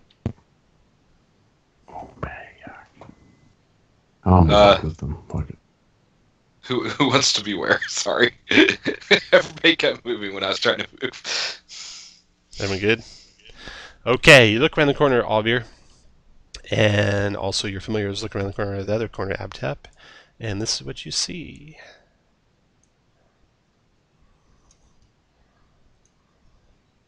More zomboids. Oh, and something else. Yeah. Okay. You peek around the corner, and you see What did you the do? walls and floor of this chamber are worn and have crumbled apart in areas. Upon the platform, across the room, is a small dais and a stone stand. From the entrance, two debris-covered paths slope down into a dingy pit with rusty gates against the east and west walls. You see zombies pressing against those gates, Alvir. A young man sees you and shouts, "Interlopers, you shall become food for the dead!" His voice cracks as he does it, and you hear like a ratcheting sound, and the rusty gates rise up. You see commoners chained to manacles in the pit. So this slope here slopes down about 10 feet. It's difficult terrain if you're going down the slope there that's filled with rubble. And you'd also have to make a dex save or slip and fall on a loose rock or such. I'm going to draw out the rest of the area that you can see from the other side of your familiar. This is the guy that shouted? Yeah. Okay. A young man, actually, from the looks of him. Maybe even a teenager. And so that's about what you can see. And at your guys' level, there's more than just 4 zombies. And what's up here? Oh, I'll describe it in just a second. Okay. Let's see what we got for zombies here. 2 zombies. Okay. So looks like there's basically 3 zombies in each of these little pens. Alright, so the walls and floor of the chamber are worn and have crumbled apart in areas. Upon the platform, which is across the room here, on the other side of the pit, is a small dais, which is this thing here, and a stone stand, which is on the dais. From the entrance to debris-covered paths, that's these guys right here, slope down, into a dingy pit with rusty gates against the east and west walls. And the young man that yelled at you, that called you interlopers, is up here. and he's basically hiding behind that platform, that small dais, and that stone stand. And he's pretty small, so he's got about 3/4 cover back there. The walls on the far end are 10 feet high. Yeah, you'd have to climb 10 feet to get up to the platform that that young man is standing on. Okay, so roll initiative because those zombies are coming out for those villagers. One of them looks like he might. One of them looks like he might be the priest. What was his name? His name was Dario. Dario. Yeah, the one in the middle looks like he might be Dario. I'll change this picture here. And okay, so they're alive still. Yeah, all 3 are alive and chained to the wall. For now. For now, they're alive. The zombies are coming for him, though.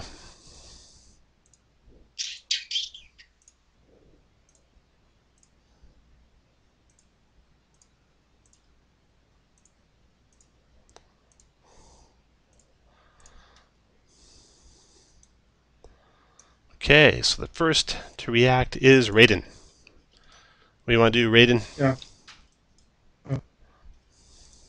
Just one moment. It's just seems I'm using a laptop trackpad.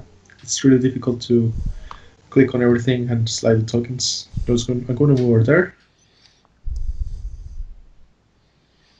I should be able to see this zombie over here. Yes, you can. And I'm going to shoot him because Alright. he's one of the closest.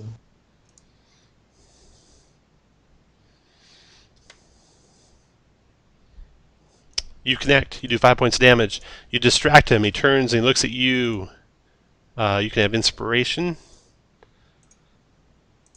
Alright, and then to end my turn, I'm going to go over here so I could see if anyone else gets over here, and if something happens to come in this hallway. You got it. And you have inspiration now too that you can use in the future. And next act is Greg.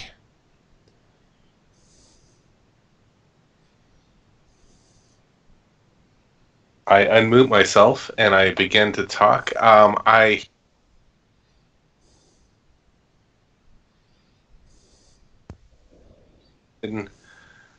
run forward and I begin to run past my compatriots. And I stop at, can I make it down the slope or is that rough terrain? Hey, Greg, can you maybe go down the other way? Because I'm going to go down this way and try to attract the zombies. If you go down the other way, you can attract those zombies. You see what I'm saying? Okay. Do you want to do that, Greg? Or do you want to go? So you want me to go down the right-hand passage? Yeah. So it's 1, 2, 3 to Chewie, 4 to the familiar who's flying up in the air, so isn't counting extra. 5 to here, 6, 7, 8, 9, 10, 11. And you gotta make a dex save, DC 14. Or I fall on my... Or you slip and fall. You make it. That's 11. That'd be 12 squares of movement, so that'd be a dash to get to there or there, your choice. And that's all I can do. I can do nothing else. That'd be it if you dash, yeah. Let me stay there. Okay. After Greg, Alvier, your turn. Okay, and like I said, I'm going to go... I suppose I can't go diagonally around this corner, right? So it's Correct. 5, 10... And then stop right there. Go 15. make your dex save. Go make your dex save there. Oh, right there? Yep. Okay. No problem. That's 15, 25, 35, 40. 40, 45, 50, and I'm going to go here to block the zombies from getting to these people. Okay. And Greg and Alvier, you already have inspiration. So Greg, for your bravery, you can have inspiration. And now the zombie in the back of the cage on the you guys' on the left of the screen is stuck back there. The zombie, though, in front steps out and attacks you, Greg, with a slam. 21. Hit you for 7 bludgeoning, Greg. Down to 1 hit point left. Zombie's done. Chewie, your turn. Alrighty. 5, 10. Make your And dex that's a save dex right save? there. Yep. 13. Was I it think it was 12, a DC right? 14. What was it? Oh, was it? Was it Yeah. 12? I don't know. Let me double check here. No, it's 14. Okay. Yeah, DC 14. Okay, so you slip and fall. That ends your move. You're prone right there. Oh, You can but still, I got a lot you more. can still move. take your action. Yeah. It doesn't. So, It ends that movement, so you Oh, have to take a does it? dash to go any further. Yeah, Oh, that movement. the I slip understand. ends that yes, movement. Sir. Yes. So I will. Oh, you might take some damage. Let me double check. Dun, dun, dun, dun, And you dun, said dun. it's 10. How much movement to get up to the platform? It's 10 feet up, so whatever that would take you to climb. Oh, just okay. So 10. 20 squares of move. I mean, 4 squares of move. Yeah, you take D6 damage. So you took 5 points of bludgeoning damage. Oh. As rocks tumble over your head. That's a shit ton of damage for this level, by the way. Just Right. all right. I will use my action to dash. No, I'm sorry. I will bonus to dash. So that's a key. So I'll stand up and then I'll go 20. Then the rest would be that'd be 5, 10, 20 to get up. That'd be 30. So I will use my action to dash and go here. Alrighty. Chewie goes all the way across the room, slips, falls, gets back up, and Abtep. Oh, and you can have inspiration, Chewie. Your turn, Abtep. You might be muted if you're talking. I am muted. Actually, I'm not going to do that. 1, 2, 3, 4, 5, 6. Move to there. I'm going to cast Hex on this guy. Okay. Strength. And Eldritch Blast him. Kill the guy leading the zombies. 21. For 17. Nice damage. Okay. After Abtep, the apprentice And- goes. My familiar is going to fly down, give Grek advantage against that zombie. Okay. Fly back up. The apprentice looks scared to death of this horrible 10-foot tall walking carpet in front of him. And he's going to do Burning Hands on you. Oh my! 11 fire damage, DC 12 dex save for half. Oh, shit. I'll use that. Fucking inspiration. I'm sorry, Okay. that inspiration. Okay. Oh shit! Chewie's down. Chewie goes down at the foot of the apprentice. Oh no. The little apprentice boy yells at Chewie, "You shall become food for the dead!" And after he does that, he goes back to hunkering behind the altar.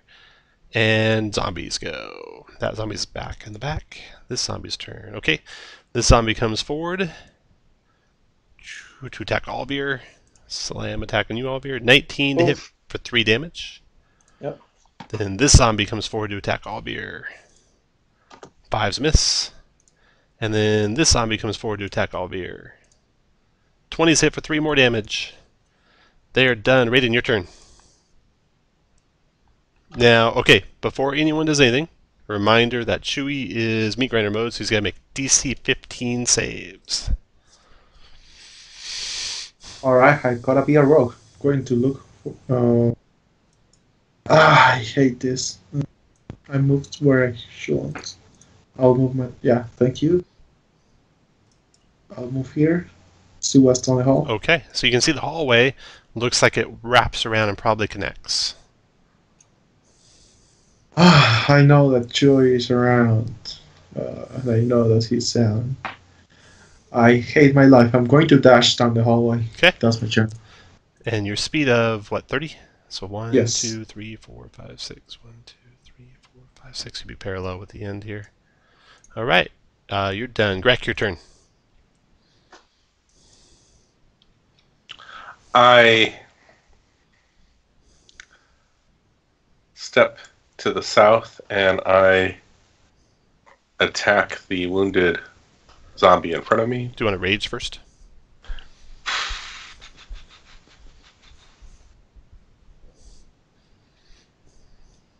Yes, let's Okay, rage. so you rage and you do 17 points damage. Has a DC 22 fortitude save, so that zombie goes down. You can keep And moving then I where can you want. bonus action?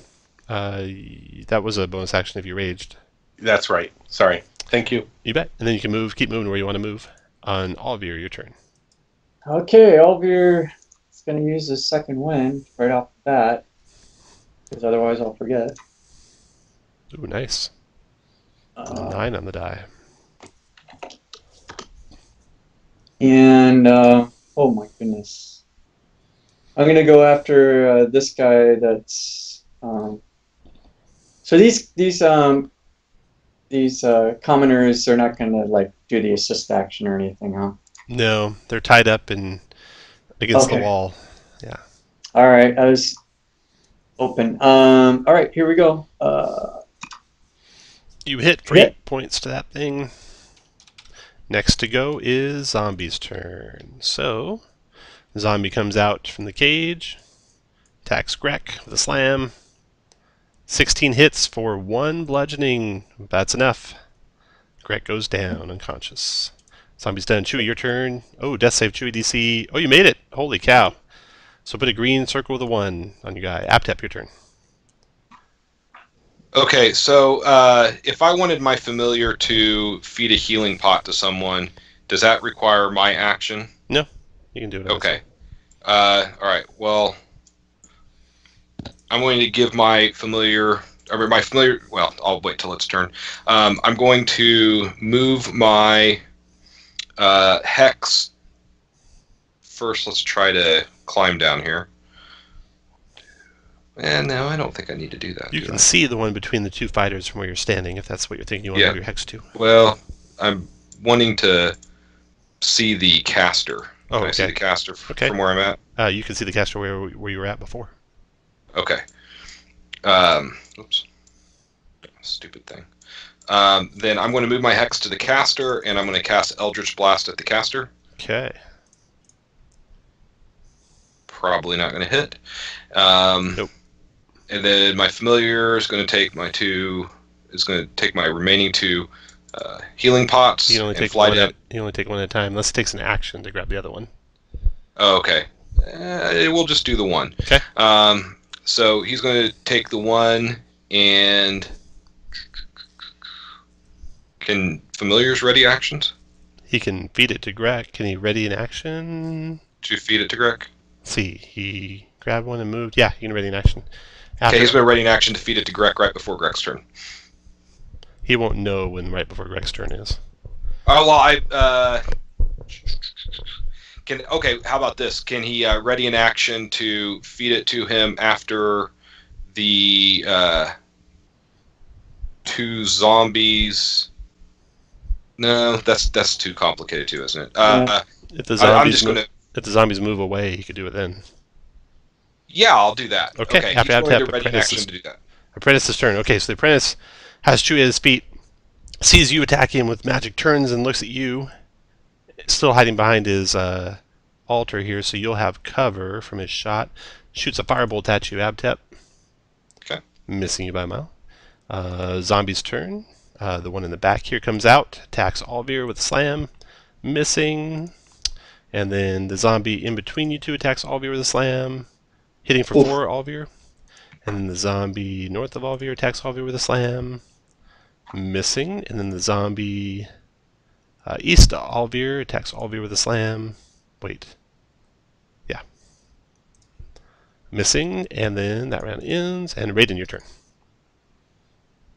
Yeah, I'm gonna come over here. Oh my god, I fucking hate you, Chewie. I hate you. I do have a potion on me, if that makes you hate me. Doesn't matter. I'm going to use mine because I don't know if you have one. Oh, you guys would all know that you all have potions. Normally, as adventurers, you would make sure you kept inventory and who had what potions. So you can take that 8 off of Chewie, off of Chewie's potion. You're healed up, Chewie. Raiden's done, and correct. Death save.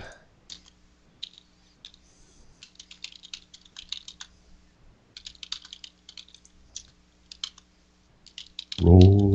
Click your guy, and then click on the A13 button for Greg.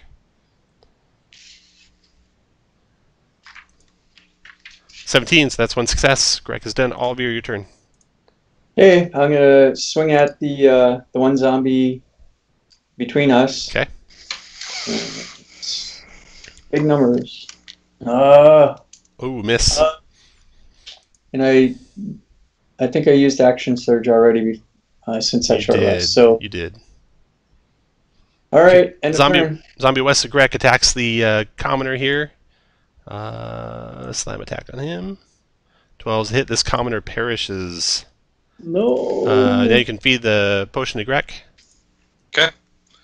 Oops, wrong one. Boop, boop, boop, boop, boop, boop. Where are you at? Why is it when I'm really wanting to look for something I can never find it? There it is. 8 points 8 to back, Greg. Greg. Chewie, your turn.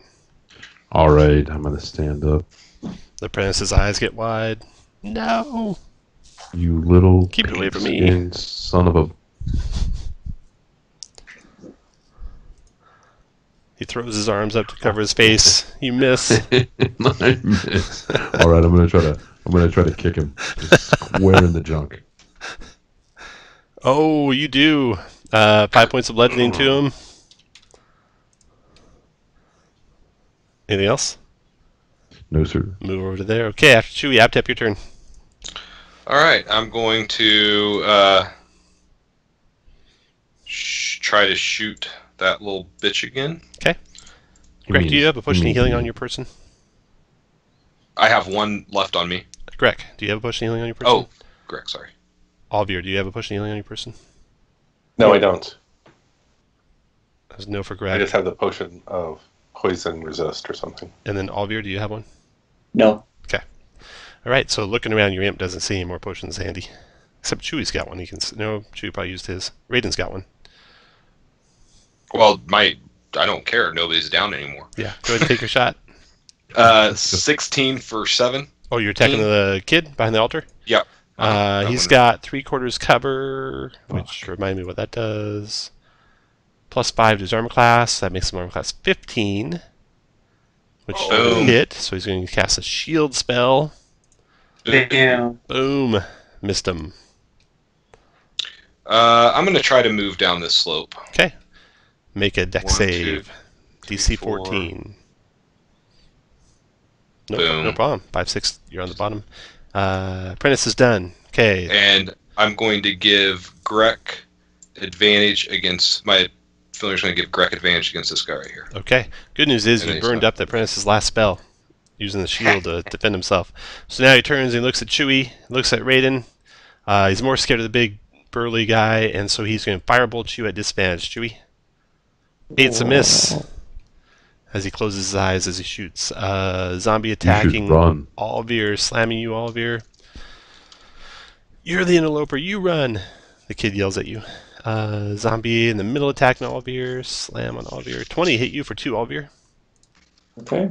Zombie north of you, Alvier, slamming. 17 hit you for 5. All right. Zombie east of you, Alvier, slamming. Missed you. Round ends, right in your turn. I'm going to drop the short bow that I have. Okay. Going to look at the apprentice. Do you Okay. have any last words? I'm going to say in Chelton. He says back in Chulton, the snakes will eat you. Alright.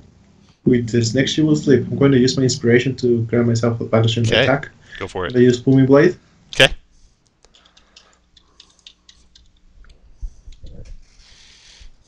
Alright, I clicked. 14 to hit. His shield's down because he's gone since then, hasn't he? Correct. And he has no more shields. You hit. 11 plus sneak, if you want to sneak attack him. Definitely. 12 points of damage. He falls to his knees. Last words out of his blood-soaked mouth is interlopers. And he dies. Raiden, you can keep moving where you want to move to. Do the zombies stop? Let me check. Let me check. I don't know that they do. Bum, bum, bum, bum, bum, bum.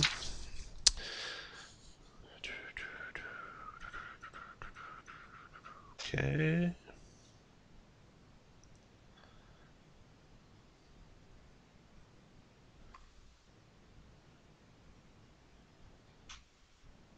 Nope, they keep coming. So, Raiden, move where you want to move to. Greg, your turn. You have advantage on the one to your east, Greg. Now, I was knocked down unconscious due to almost dying. Do I still have rage?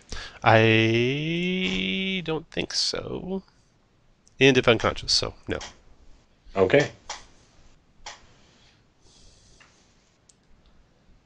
You could still be really mad though. You can 21 hit for 6 to that guy. After Greg, all of your turn. All right. I'm gonna die soon if I don't do something. So I'm gonna spend my inspiration on this attack to this guy. Okay. So you have advantage. 20 hit for 8. That's enough if he fails a 13 con save. Oh, he's under 1 hit point. But he's prone, right? No. Oh, Nope. okay. Because he's reduced to 1 instead. He was never reduced to 0. Gotcha. Okay. All right, end of turn.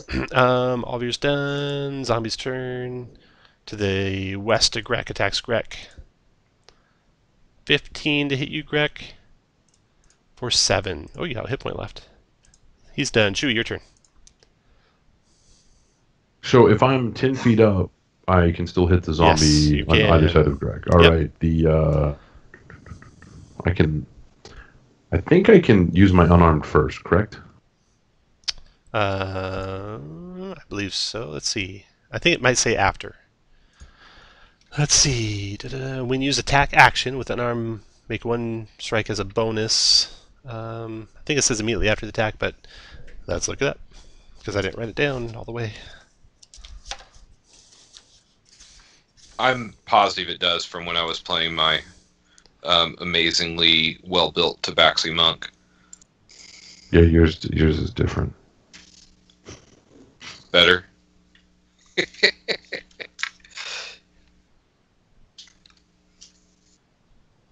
No, you can do it as a bonus action. It doesn't say after. Okay, so I will unarmed the barely alive one. Okay. Ooh, 21 Nice. for 7. 7, that's DC 12. Down he goes. And then I will Kanobo the not injured one. 13 for 6. Got it. Okay, after Chewie, you can move if you want. Chewie, Abtep, your turn. All right, I'm going to move my Hex to this guy right here. Okay. And Eldritch Blast. 14 for 16. Nice. 16 damage. That should kill him. It does. And he's going to get... my familiar's going to fly 1, 2, 3, 4, 5, 6, 7. Gives... helps Olvir against this one. And then flies down to there. 3 zombies piecing on Olvir. Hit for 6. Miss. 6. Miss. I think. Oof. And 1 hit point left. Raiden, your turn. I mean, it's difficult because, I mean, I could just pick up my short bow and start shooting, but I need to protect the villagers, so... I hate everyone. I'm going to jump here and attack this guy. You're awfully heroic for hating everyone. That's a hit. For Gonna use 9 sneak damage. And next to go is... Oh, you did Boom Blade on him? Alright, so if he moves, you can take some damage. You're done. Greg, your turn.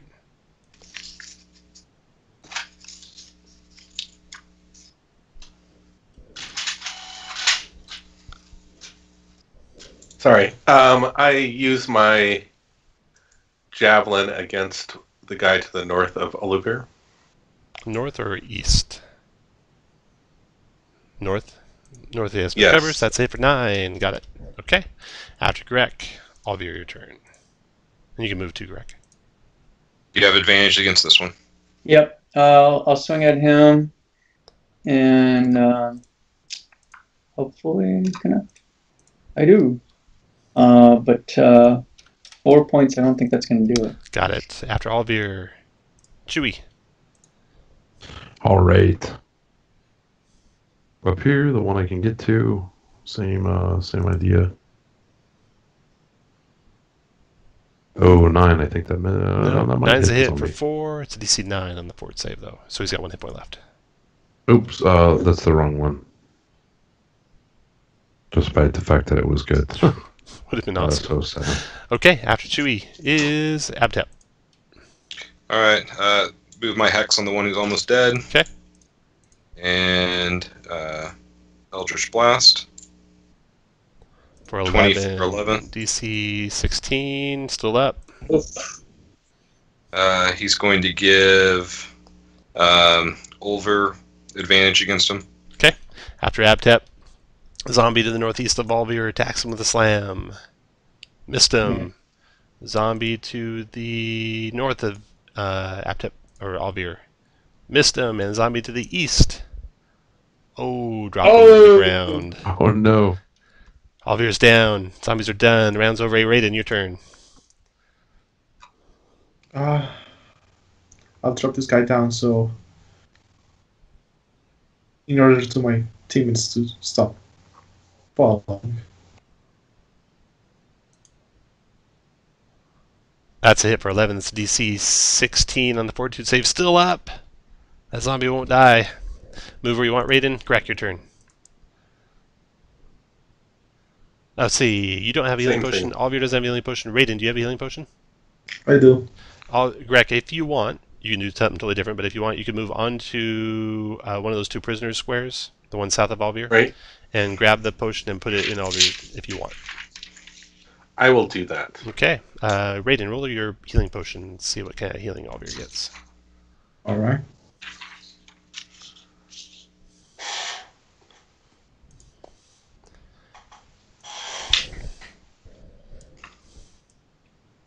And then you'll want to stay there, Greg, otherwise you'd provoke. You can move away if you want, but do you want to provoke? No, thank you. Okay. Yeah, don't. Raiden, did you do that healing potion? I'll do it for you. Here we go. Yeah. 10 points back, Alvir, and it's your turn. Bang. Good job keeping each other up, guys.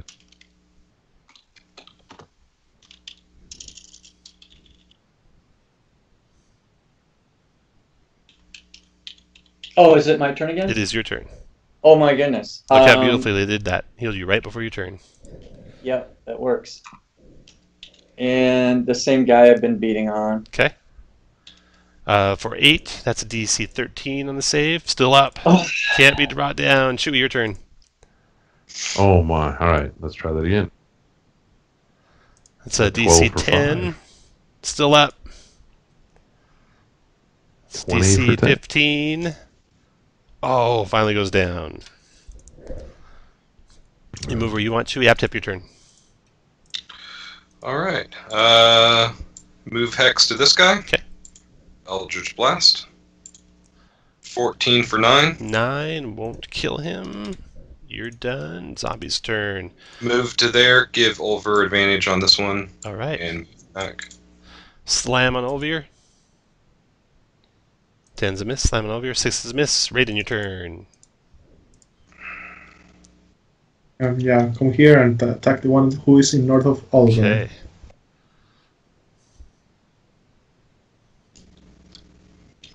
You connect for 10 plus. So total of 14. That's a DC 19 on his Fortitude save. Down he goes. After Raiden, you can move 2 if you want, Raiden. Greg, your turn.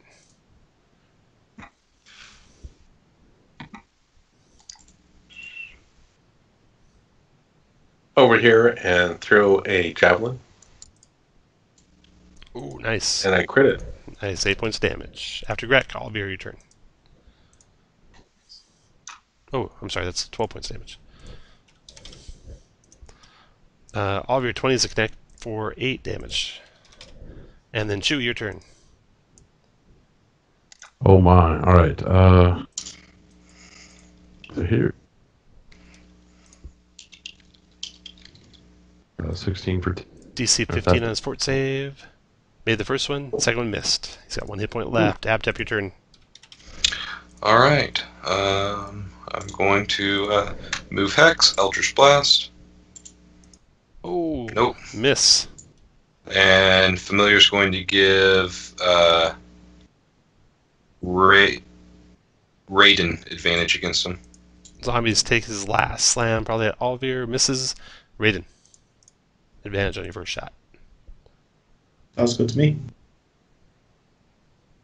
Oh yeah, 11 plus 6, 17. Down he goes. Oof, I hate zombies. All right. Let's see what you find. So now you search this room, and you search the rest of this complex, and you can see the other way also wrapped around. And treasure. Viplo carries a pouch containing 20 gold and a vial of an alchemist's fire. Sitting on a 3-foot stone stand is the relic that held Viplo under its sway. It is a half-moon shaped trinket. It makes the final 4th piece of the amulet you guys have been collecting. Uh-oh. After reporting back to Alistair Bull, he rewards you 60 gold as promised, with an additional 10 gold if you manage to rescue Dario, which you did. Upon hearing about the relic, Alistair suggests that perhaps Viplo was using the power of the trinket to charm others and lure them into his trap, eventually creating the local rumors surrounding the disappearances. Alistair identifies the trinket as one of the pieces that Soggy Wren is looking for, and intends to deliver it to him, or asks you to deliver it to him, with hopes that there can be something found in relation to stopping the death curse.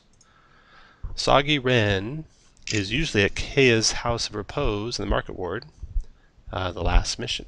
So between here and that, well, really no reason to take a short rest unless Chewie wants to spend some dice and get back key.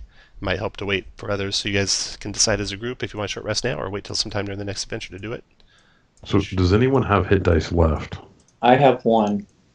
I'm sorry, who's I? Olvir has 1 hit die left. Okay. And he could so actually you benefit could from it. actually use it to heal. Okay. Yeah. Anyone else have one? I do, but I don't need to spend it because I didn't take any damage. All right. Now, will anyone benefit from taking a short rest other than HP? Like, will anyone get resources back? I'll get 2 key back, which is, I can get that whenever. I've only used 1 spell, so I have another spell.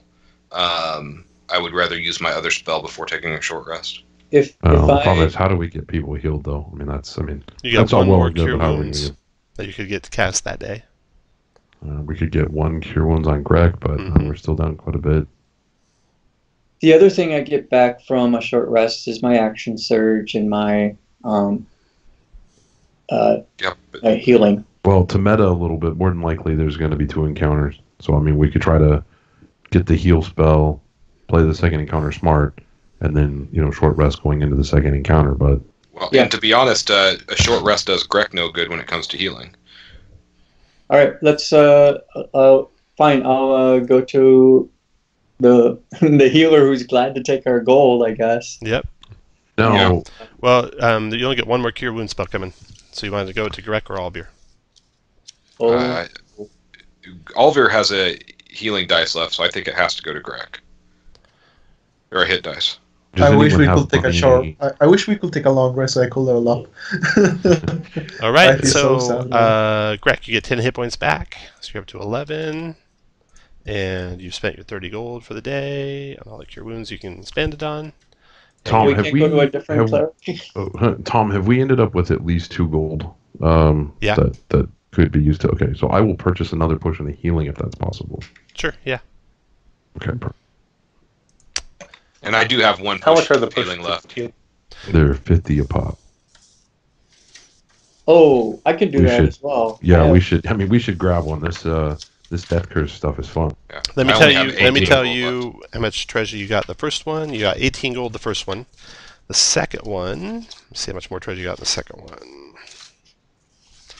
The second one, I'm going to take all of the 60 or 30 gold pieces of curing out of. So you got in the second one. The quest reward is 60. The extra 10 for helping Viplo's coins was 20. The ivory scroll case was 10, so it's 100 divided by 5. So 20 gold. Oops, sorry, it's 70 divided by 5. So 14 gold you got in the second one. So you got 18 gold in the first, 14 gold in the second, to add to whatever gold you had before you started, and potions of healing are 50 gold each. And that's discounting the cure wounds that we've been taking. Already covered. All right. Well, I had enough to buy 1 potion of healing for myself. Good. Cool. All right. Yeah, if you've got 50, you should pop it. Okay, so you go to see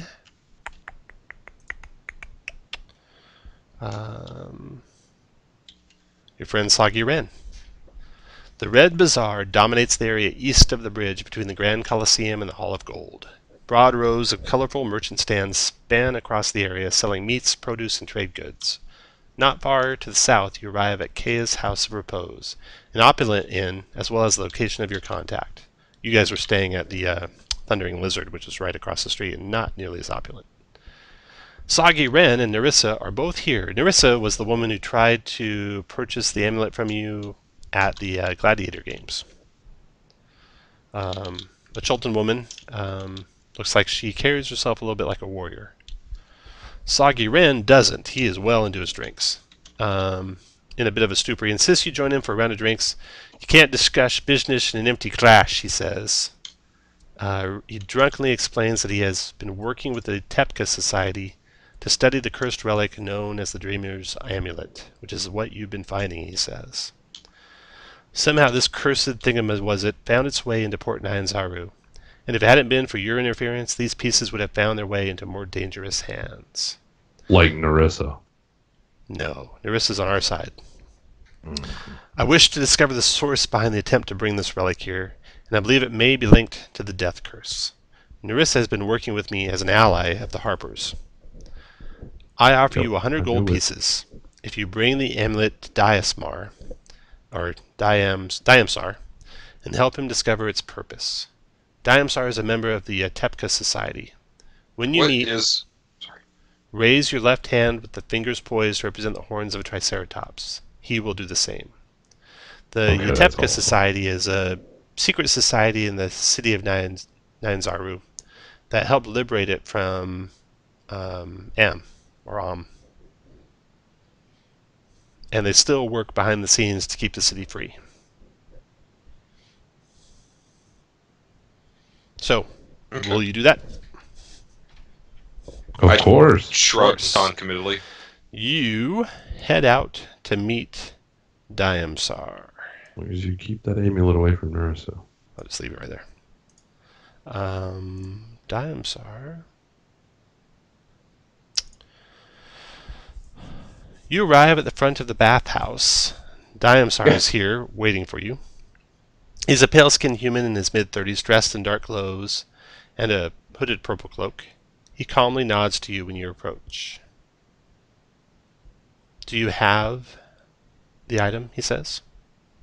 No, I'm going to do the sign. Not say anything to him, just do the sign. He pauses for a second, looks around, then does a sign back. Do you have the amulet? We know where it's at. Do you have it on you? Oh, of course not. That'd be foolish. Of course not. Well, go back and get it. You're supposed to bring it with you. Oh. He waits till you come back. I'm just worried he's working with Nerissa. Well, he is working with Nerissa. You're spot on. You're spot on. Man. They're gonna fuck us. Once you have it, he leads you to an old stone building with faded murals and a worn sign that reads, "The North Side Market Textile House."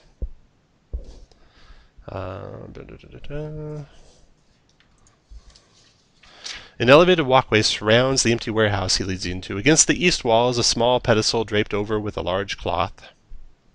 As you're walking in behind him, he's leading the way. There's a couple guards there and a couple doors. I'll draw it, not for any reason.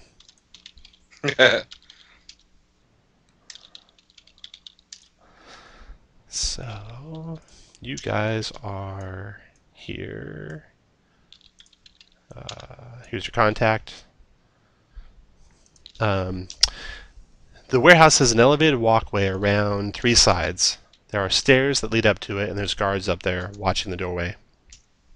There are doors, and he's walking towards a set of double doors on the far wall, and there's a door on the left wall, and those doors are both underneath the elevated walkways. So put you guys where you want to be as you're walking in there behind him. So this guy in the robes is the person we met? That is Diamsar. Yep. Okay. And he says, "Follow me," and he's heading towards those double doors. All right.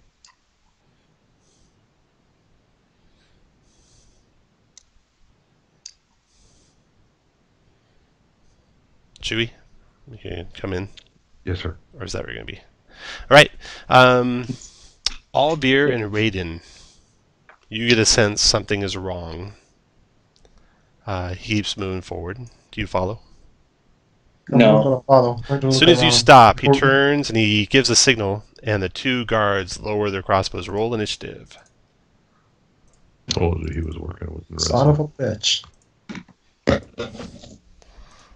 We know he. I think the point is he is not working under us. I think the point that you don't understand is that bitch is a traitor and has been since the beginning. That's what I've been trying to say. I don't know We've why been that's so working for hard the for you wrong to person the understand. entire time. Okay. Abtep. You see him turn, give the signal, and you see the guards up on the elevated platforms. Lower the crossbows to fire on your party. What do you want to do? I am going to cast. Well, actually, has it been an hour since our last?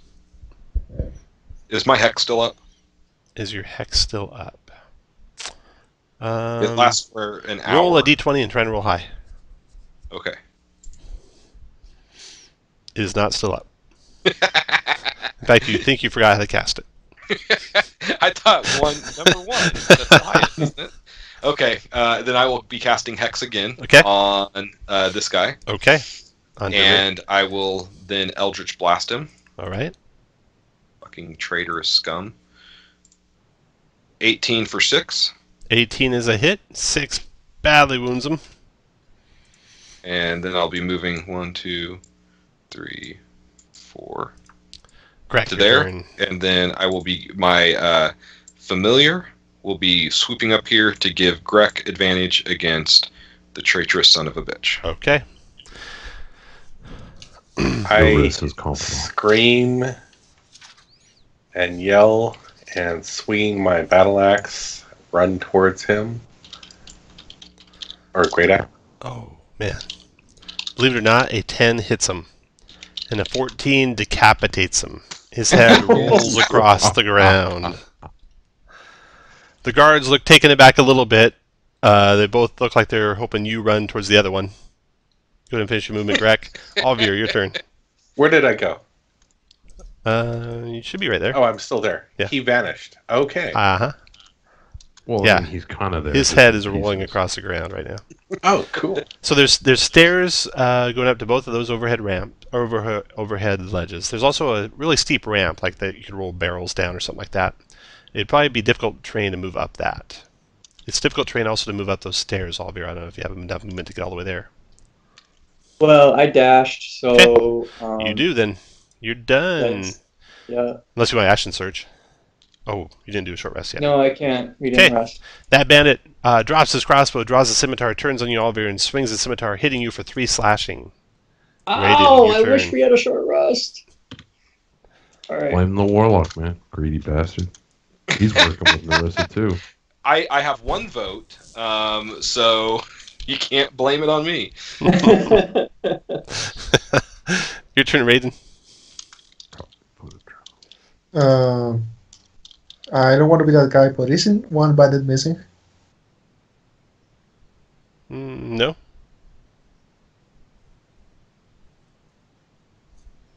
Okay There's- then. He hasn't gone yet. okay. He's lowered in the initiative order, if that's what you're wondering. Oh, all right. One of them's Just gone, one of them hasn't gone. Can I shoot this guy? Okay, fire away.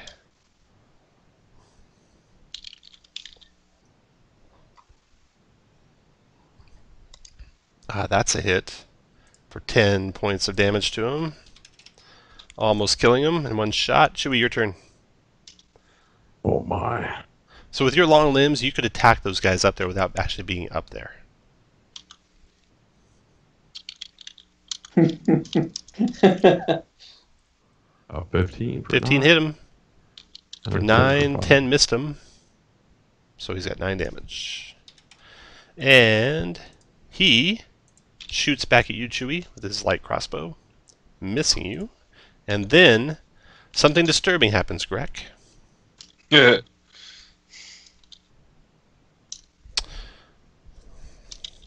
First, your party chuckles at you, and then crawling out from that covered pedestal that you saw on the east wall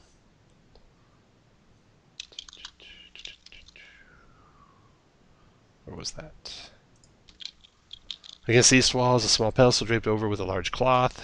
Well, it's not that small, I guess, since a huge constrictor snake comes crawling out of it, as well as a smaller poisonous-looking snake. So this thing was on the east wall just by those doors, basically. The two snakes come on crawling out of it, and then we have their initiatives. All right. Wow. So, the poisonous snake.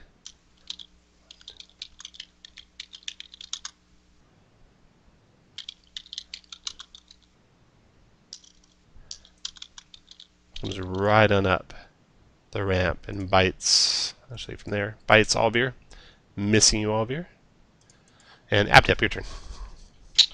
Alright. I'm going to step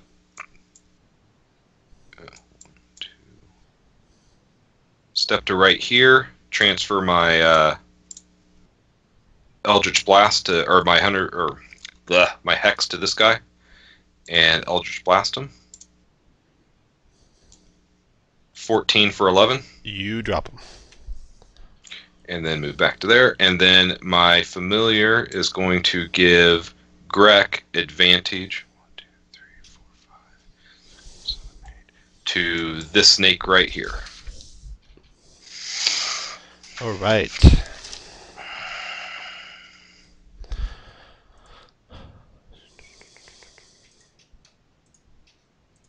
I have to have some. Grek, your turn.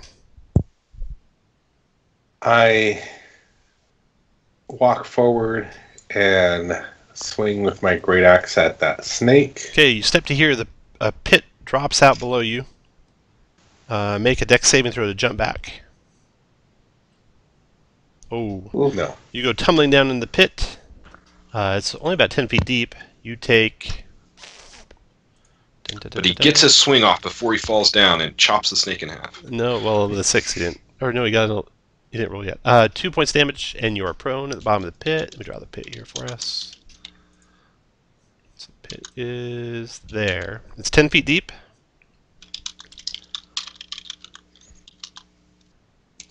And yeah.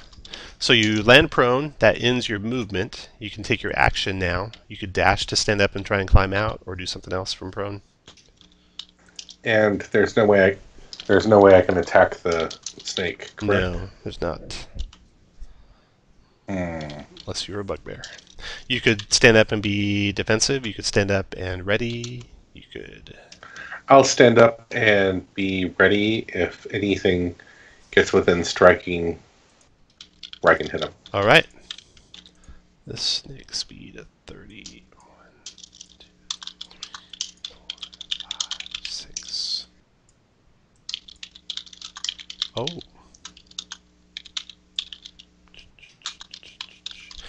The snake moves forward and lashes out at your familiar, which he seems to have. The snake seems to have blind sight, so you can see him up there. Ah, that dick. That bastard. And tries to constrict him. 14 is a hit for 7 bludgeoning, and he's grappled.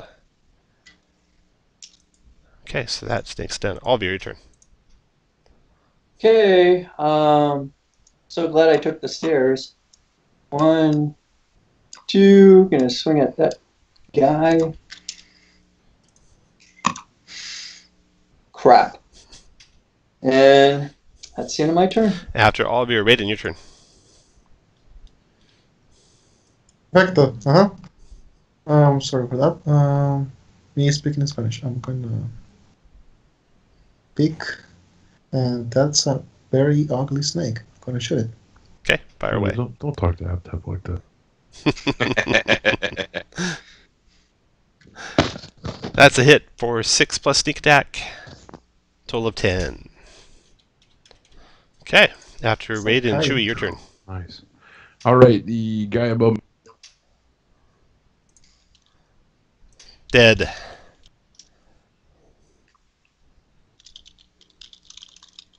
Come on, big numbers. Yeah, Dead. you know. Then move where you want. That round's in. Poison snake attacking Alvir with a bite. Missing. Aptep, your turn.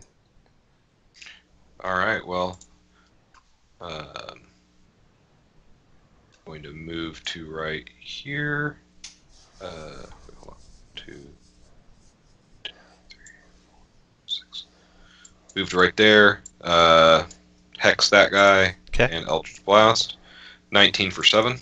19 for 7, still alive. After Abtep, Grek. And my familiar's just going to fly back here with me. I climb out of the pit.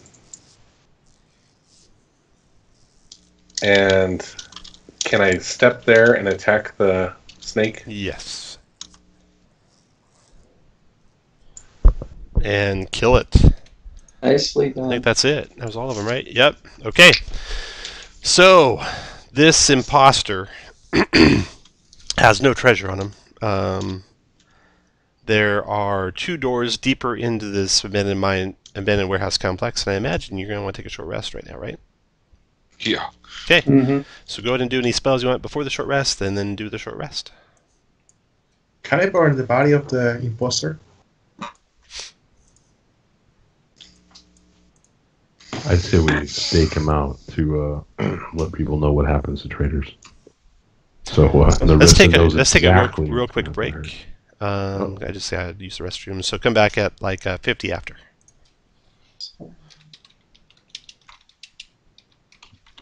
Yeah, I also believe that we should take him out and pretty much punish him in front of all the people.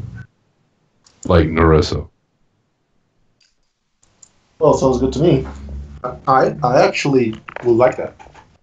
Good. Can we leave Aptep in the pit? Sounds good to me. I'm going to be right back. We'll take his imp. His imp is cool. I'll be back too.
Hey, good news. I think I messed up the magic item he was carrying. It would have been this one. He carries actually a vial with a red liquid that glimmers with that when agitated, and a dagger with a jewel-encrusted snake head hilt with 15 gold. If you want to try and sip that vial, you might be able to determine what it is, or be poisoned. One of the two. Olvir will take a sip. Okay, it is a potion of healing. So you guys have that potion of healing you can use. Okay. So is there anyone that isn't holding a potion of healing? Maybe that should go to them. Everyone sort of is not. Am I wrong on that? Raiden, you got 0, right?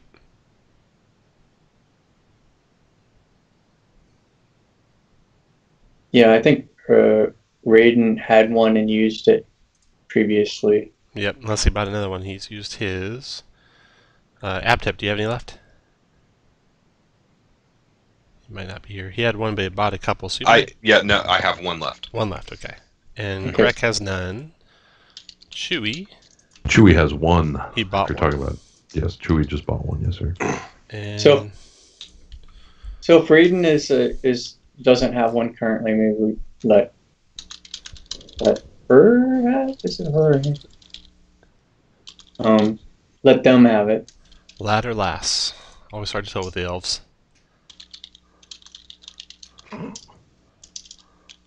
One of their many deficient qualities as a race. That's a race. Back.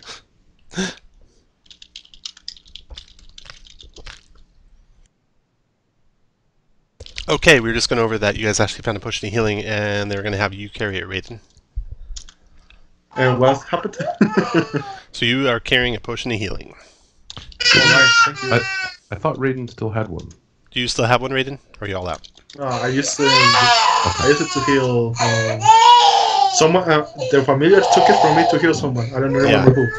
Yep. Okay, cool. Actually, it was Greg took it from you to heal Albir. Okay. Alright. So, are you guys ready to press on? There's 2 doors. One single door to the short left rested, and one right? double door to the straight ahead. And you do get a short rest, yes. A lot of adventures without short rest, Tom. You're so mean. I know, aren't I? You did get a short rest. Sorry, I meant without long rest. So hard. Olvir will walk up to these double doors. Okay. These are the ones he was leading us to. Mm-hmm. Yep. And he'll attempt to open them. All right. Everyone put you guys where you want to be when he's doing that.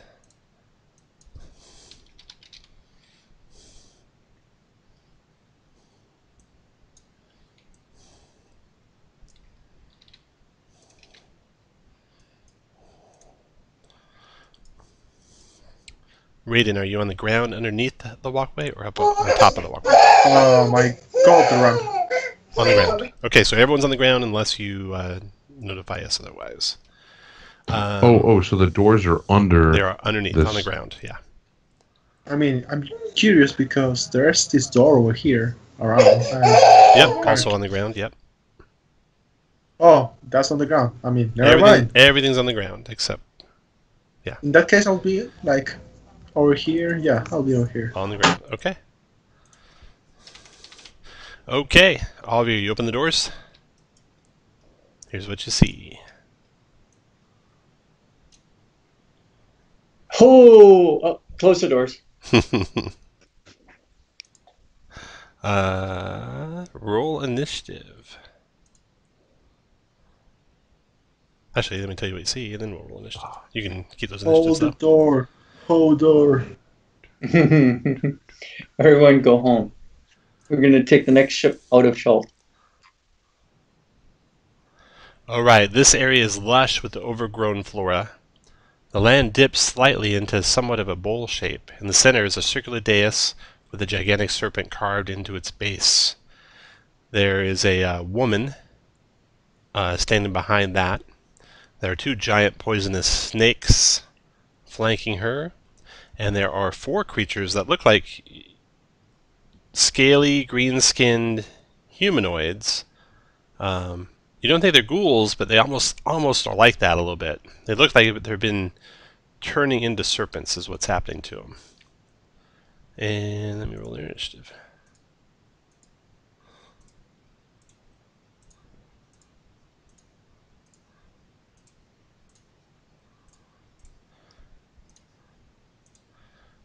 Oh wow, she goes first. So as soon as those doors open,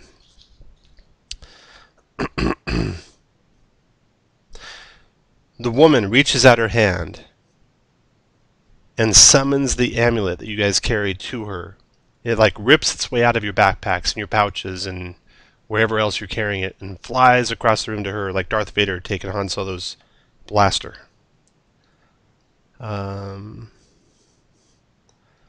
Thank you for returning our gift, she says. And then she will...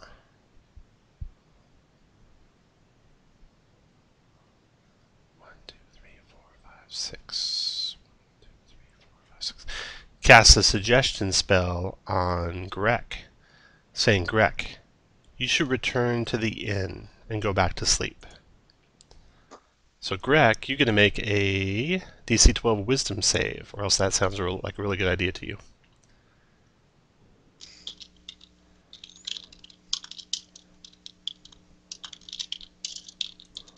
Okay, and I click on my guy, and it's not seeing it. You're on the range button.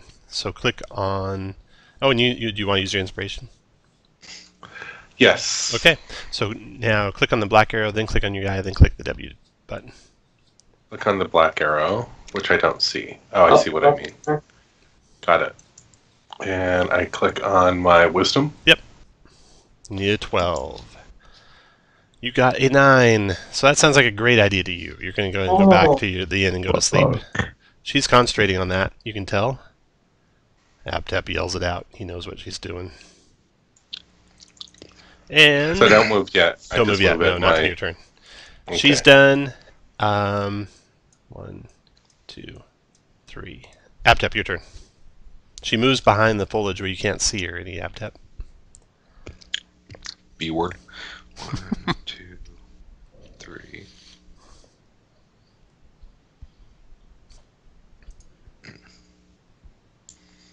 Move to there. I'm going to put my Hex on this guy. Okay. And Eldritch Blast. And it's going to be Strength. Okay. 18 for 16. Boom. Dropped him. Okay, so that's 1, 2, 3, 4, 5, 6, 7. Alright. I'm going to move to here. Yeah, I'm going to stay right here.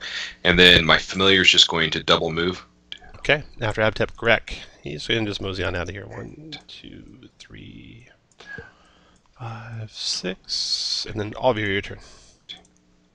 Alvir runs up to here. 1, 2, 3, 4, 5, 6. And he pulls out his whip. Nice. And attacks her here. It's his only reach weapon. And hopefully we'll be able to disrupt that thing. No, not with a 9. After Alvir, Chewie. It was still badass. It was pretty cool. Mm-hmm. Still like it. Oh my.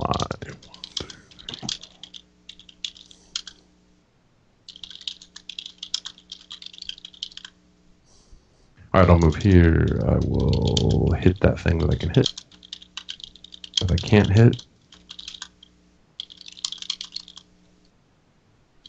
How about 14 for 6? 14 does hit for 6. Well done. I just need to finish moving.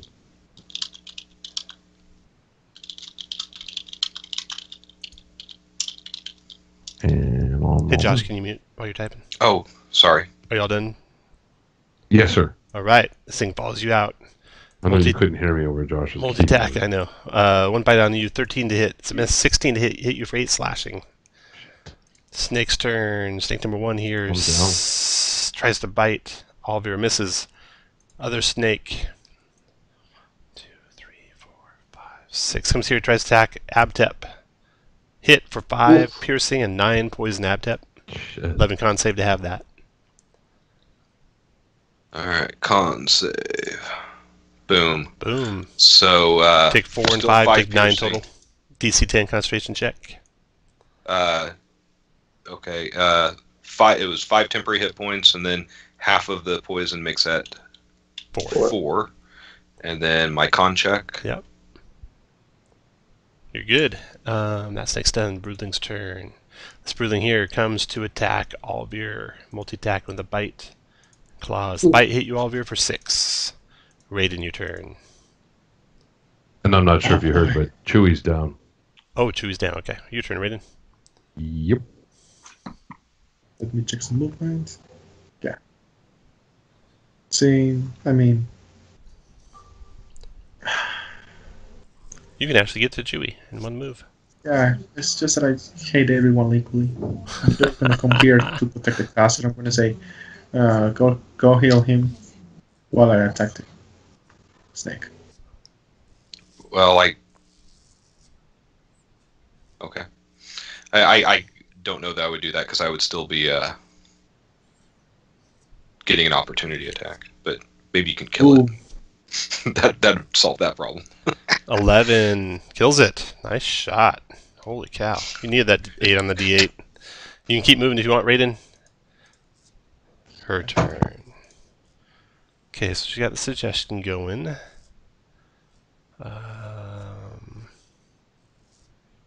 She'll do that. So she moves to here to have clear line of sight on you, Oliver. And then she'll do this spell at... Where's it at? Okay. Ray of Sickness coming your way, Oliver. Missing you. She's done. Well, she moved back out of sight. Way out of sight from Oliver. No, there's good. And Oliver, you're wielding whip, right? So you can take attack opportunity on her when she leaves your reach, right? Oh, yeah. I Fire don't away. normally use it, so yeah, here we go. Okay, Abtep, your turn.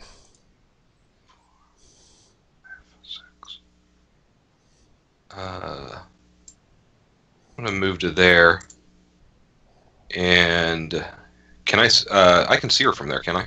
I mean, with cover. Yes. Yes, you can. Okay. I do not have my target of my hex is still alive, so it will not be with hex. But I'm going to try to Eldritch Blaster. An 11, I'm sure, is going to miss. Yes, it does. And then 6. my familiar is going to actually give me advantage against the pure blood. Your turn, Oliver. Okay. First off, I'm going to do a bonus action, second wind. And why isn't it not working? Oh, there it was. Wow. Kind of meager, but better than nothing. Mm-hmm. Then I'm going to take an attack of opportunity from the Broodling as I move. Attacks you with its claws. Oh my god, 14 points of damage. Crap. Well, I'm down. Oliver goes down. Let's see, you moved to there first? Yeah. Okay, so you where am I at? you went down there. There you go. So you're down there, Chewie. Your death save. Thanks, Josh. Ooh, one failure. Broodling's turn. Broodling is here. He attacks Raiden. Bite. Hit you, Raiden, for 4. Claws. 16. Also hit you for 4. So 8 total damage. He's done. Yeah. Snake 1's turn. The snake's right here. He's down. He moves to there and attacks. Ooh. Moves to there, attacks the imp. Missing somehow. Yep. Broodling's turn. He's there. He attacks Abtep with a bite. Hit for 4 claws. 16 hit for 3. Yep. Raiden, your turn. Oh boy, that hurt. So I guess I'll have to attack. Wait. Let me just temper this a little bit. You guys are ignoring a down guy for multiple rounds. You can heal him this round without provoking anything, Raiden, if you want. I mean, it's kind of no point because I will heal him, then the Roseling will attack me. I go down, so No, it's a point because then he's one death save closer to dying. That's why it's a point. You can do he what you fell want, on. Okay, I'm gonna heal him. but if you guys are doing meat grinder mode, you Yeah, I'm gotta gonna heal never him. let a guy I'm make a gonna death save, ever. Okay, so do your healing potion. 4 hit points back to you, and you can keep moving if you like to somewhere else. And then the Pure Blood's turn. She will. Let's see, she's got that spell going still. She can do that one more time. So she'll move 1, 2, 3, 4, 5 to there, where she's got a straight line shot and nab tap. Ray of Cygnus on him. She's actually threatened by someone she can't see, so it'd be disadvantage. So that'd be a 5. 6 to there. She's done. Apt, your turn. All right. I'm going to have my familiar move to here. We should put. Okay. Unless she has blind sight, he is still within the snake's reach. Yep. And cast Spare the Dying on Ulver to stabilize him. Okay. And then I am going to move to right Did you there. guys not have a healing potion for him? Oliver, your turn. You're stable. Chewie, your turn. All right, I'll stand up. There was no way I could have got it to him without provoking. Oh, I had one on me. Oh, I see. You couldn't have gotten out of it. Oliver, you had one on you? Because Yeah, the familiar I can had give a it to you. potion of healing on. So the familiar gives it to you. Roll your I'll roll it for you. You got 5 hit points back, Oliver. That happened right before your turn, so your turn, Oliver. Okay, so, okay. But then I think Aotep would have gotten an action then if he didn't have to cast Spare the Dying. Okay, go ahead, Aotep. All right, I'm going to try to Eldritch Blast the concentrating bitch. Okay. 19 for 5. It's a 12. Because you have disadvantage where you're shooting from. Because you have a guy threatening you. But a 12 still hits, and that does 5 damage to her. Mm-hmm. And she's got a concentration check. Which she fails. That happened on your turn, so Greg's turn. Move him back. 1, 2, 3, 4, 5, 6. Greg, you are no longer suggested. You hear the battle raging behind you. What do you want to do? Turn around and run into the room, swinging my battle axe. 1, 2, 3, 4, 5, 6, 7, 8, 9, 10, 11, 12. You can get all the way to there if you like. And oops, back up. Oliver, your turn. Okay, my turn. Mm-hmm. Run up there, drop, stand up, half movement, then move 2 spaces. Then drop my whip, pull out the warhammer, attack this broodling. Does a 14 hit? Yeah, it does. All right, and then if it's still alive, I'm going to action surge. It is. All right. Oh man. Well, at least you're hitting. Then you can move. Just dinging it. You move if you want to move any further, and then the snake's turn. Oh wait, I think it's Chewie. Oh yeah, turn. Chewie, go ahead. And then the broodling. The snake. Yeah. All right, Chewie will stand up. 2-handed on the broodling, I can hit. 21 hit and 8. Killed him. Yeah, and so I can go 1, 2.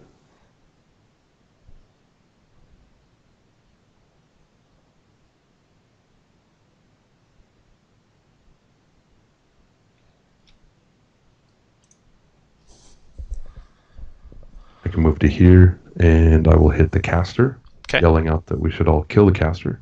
But I'm going to burn a key to flurry and hit her twice. Okay. Crit for 9. And 21 for 5. 21 for 5. Then the broodling.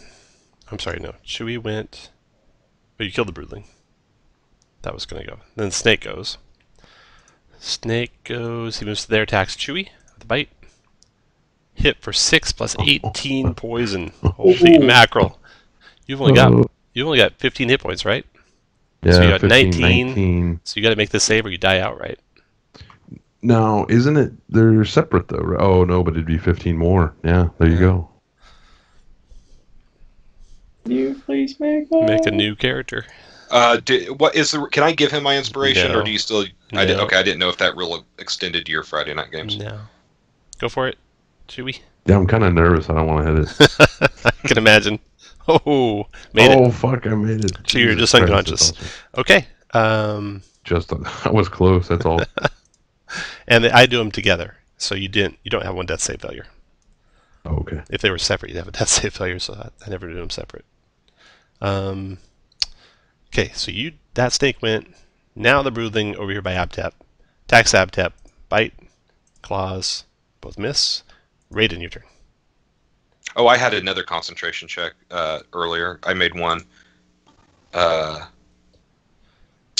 probably did not make that one. Yeah, you did. Okay. A 10 would make anything that's less than 20 damage. Oh, great. Okay. And Well, she then never took 20 damage. So. Alright, I'm gonna go back over here to the rapier and pick up back my short bow. Shoot this guy. Okay, fire away.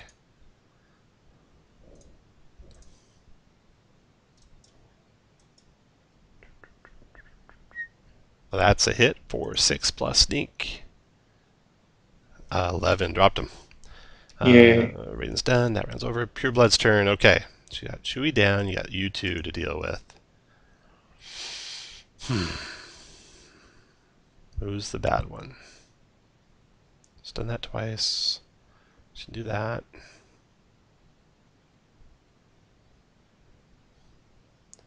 Alright, she's going to try and suggest that Oliver should go back to the hotel and go to sleep. So Oliver, DC 12 wisdom save. Oh no.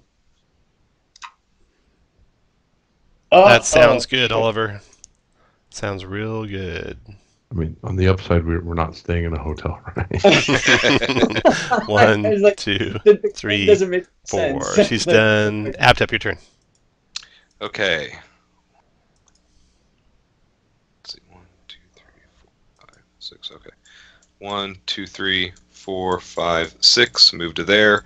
Hex her and Eldritch Blast. 11 for 11. That hit. 11. DC 10 concentration check. Boy, she can't keep a spell up. All right. My familiar is going to move here. That's 1. Get a healing potion off of me. 2, 3. Oh, I've got one on me. He can. Oh, okay. Well, then he's not going to do that. He will move 1, 2, 3 to here and give you your healing pot. And then Greg, your turn. Okay, I run into the room.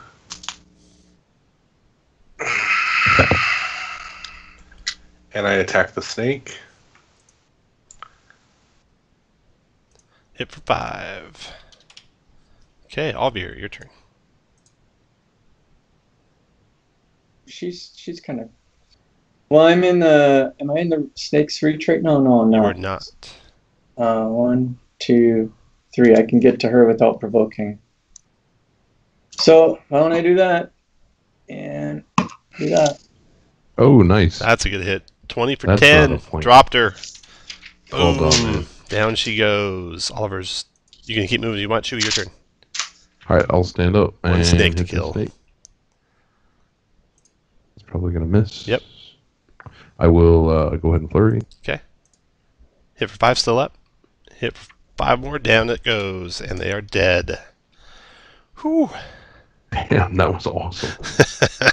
You guys So gather back close. together. Do you want to do any healing before you search for treasure, or go to any other rooms? I'll heal myself for the 2 hit points that I can get from my race. Okay. I'm going to use False Life. Oh, finally. Should we maybe the imp can just go check out that other room and Yeah. while we try? You want to search that room first, or search this room first? We'll search this room and then we'll go over to the other room. Okay, in this room you find just in case we have to run Wrong away. guy. Right. You find Laquette, who's that UNT Pure Blood you're fighting, carries a pouch containing 25 gold. In this pouch is a vial with a muddy liquid with animal bits in it. Fish scales, hummingbird tongue, cat claw, squirrel hair. She also has a vial with a red liquid that glimmers when you agitate it. She also wears a silver coiled snake bracelet worth 10 gold pieces. Would anyone like to try either one of those vials to see what they are? Yeah, I will. Okay. The first one is a potion of animal friendship. Hey, maybe we'd get along better if you took that. The second one is not as nice. It is a potion of poison. Oh, shit. Yeah, I was afraid of that. Bastards. Potion That is so evil. Right, the very last treasure you find. What? Alright, if you drink it, you take 3d6 poison damage, and you must succeed on DC 13 Constitution saving throw. It would be poisoned. So here you go. Oh, good thing you have your inspiration. D6. Oh, yeah. Roll. You took 9 poison damage. Okay. Ah, there went my false life. Only took 1 off your regular hit Yeah. points. Oh, that's amazing. DC 13 con save. I will use my inspiration Okay. for this. Good job. So I am poisoned. Oops. Oh, I also need to make a con save for concentration. Okay, make that. Okay, and that's down 2. Okay. Alright, now we're going to roll initiative, everyone. Because it might matter what order we all go in here. To save Abtep's life. Is he down? He's poisoned. He's still conscious. So he can roll initiative too. I'm reloading here real quick. Can I punch him? Why? I don't know why not. I really only have one solution to problems. I mean, hell, if it's a surprise round, I get Oh, extra yeah. damage. Nice. Something I'll probably never get. Be just a second, I'm reloading real quick.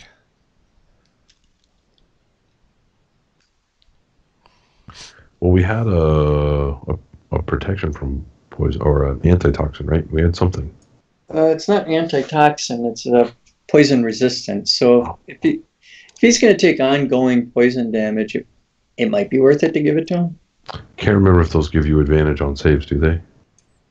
Nope, they just give you resistance to poison damage. Just resist. So we take Alright, let me set the order here. First round, Chewie. You are first to react. You see Abtep is poisoned. What do you want to do?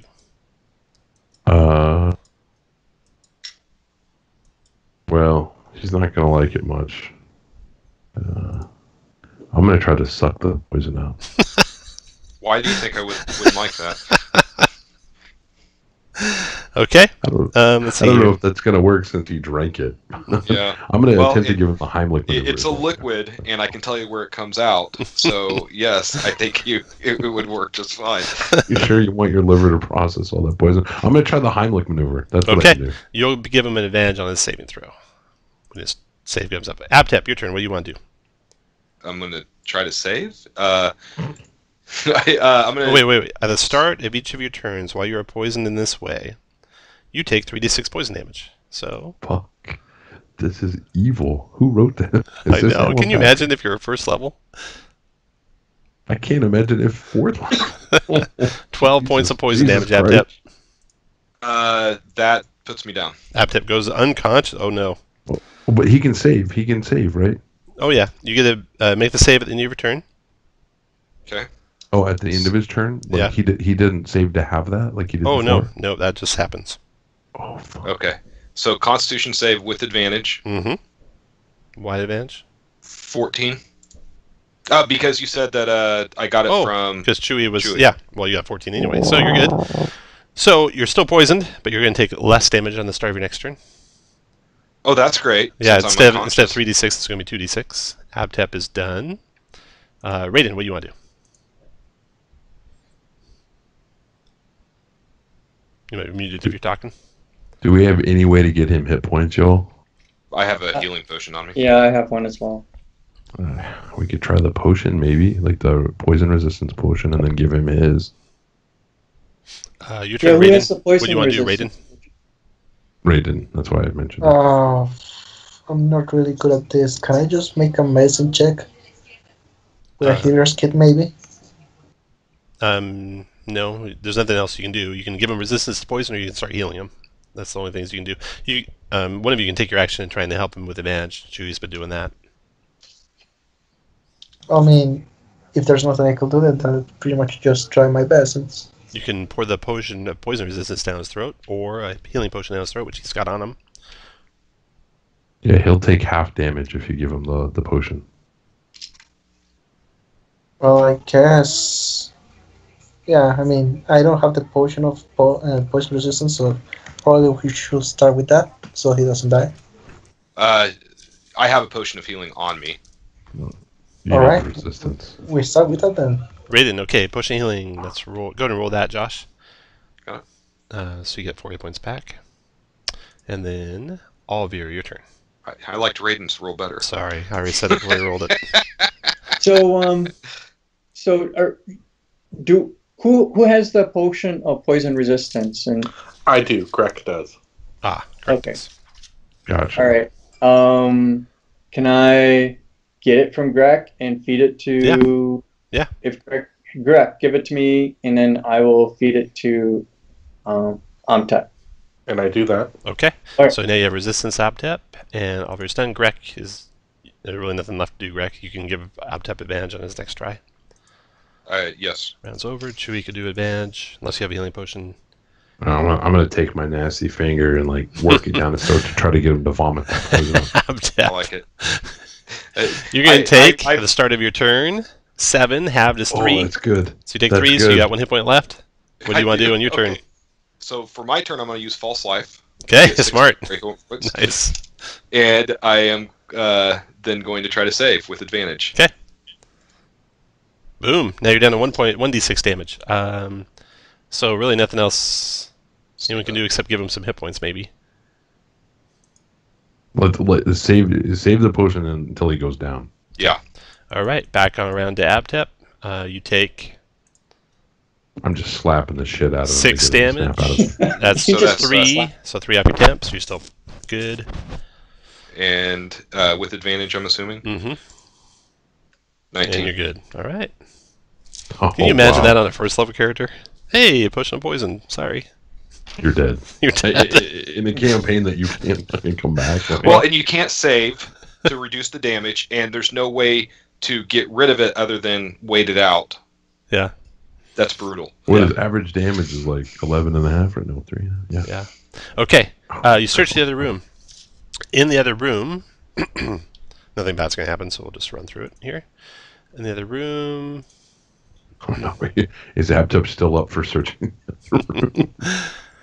So That's not going. So the storage room is extremely dirty and smells of blood and rotting flesh. 3 cages are in the chamber, 2 of them occupied by a tabaxi and an elf, both suffering from some type of sickness, bearing dark, thick veins and scaled patches all over their bodies. You drag them out of there and get them back to civilization, where they can be worked on by a cleric or someone. So you rescue those 2. They just tell you that they were captured and poisoned by the snake creatures and placed in the cells. The pain's unbearable, and they're haunted by visions of dark serpents. The tabaxi's name is Shaded Moon, for those of you keeping score at home. Alright, and the conclusion of that one. Wow. So...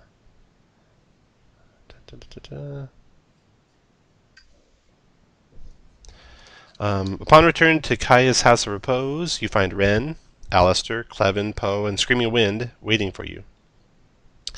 You rescue the NPCs from the breeding room. Alistair calls for healers to cure them of their affliction. Soggy Ren grants you a 100 gold piece reward and thanks you for uncovering the hidden enemy of the threat that threatened the city. Though it does not appear the Dreamer's Amulet is the direct cause of the death curse, it was certainly brought into Port 9 Zaru for a reason and intended to be used to influence someone of importance within the city. Ren promises to have the relic destroyed after examining it for more information. Is Narissa there? Yes. Okay, did she have anything to say about her buddy's betrayal? Oh, I got this. Hold on. We were duped. He was not really a member of the Tepka Society as we had thought. And my name is Mesika. You can call me by that. I'm a warrior of Mesro, and an enemy of those who corrupt the souls of the dead against the living. I've been investigating the death curse. If you find anything, seek me out and share it with me, and I'll do the same. I'm going to just call you Narissa. I've already decided that's your name, and yeah. She smirks.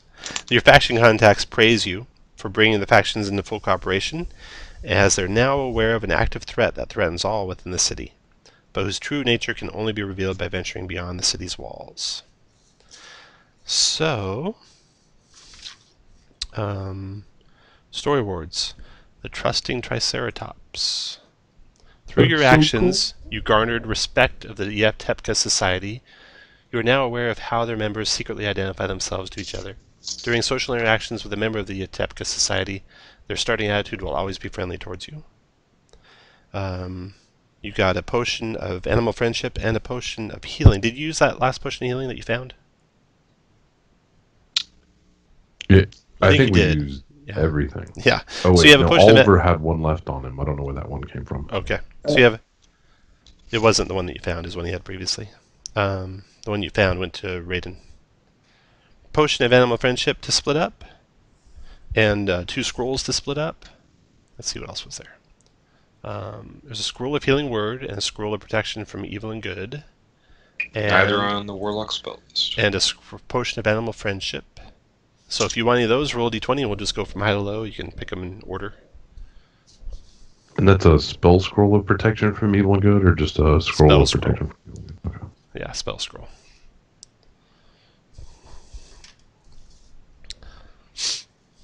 Anyone else want Zero pass.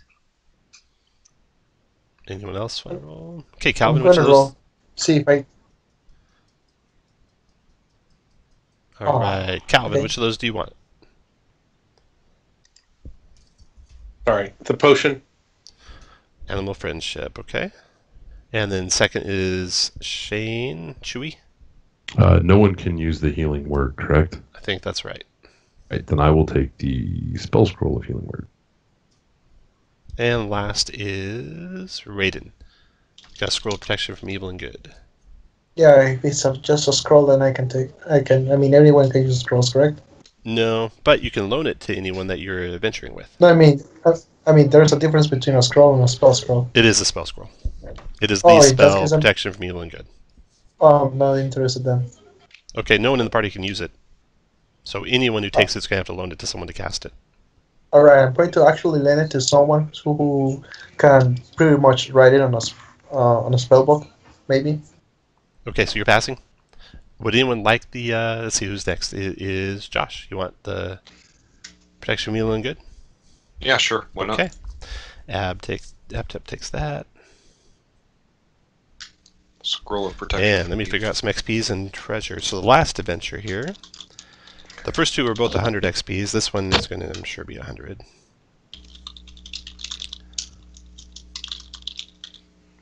Those giant poisonous snakes are vicious. 200. You fought 3 of those. That's 150. 1 constrictor was 50. Sar was 50. 2 bandits were 50 total.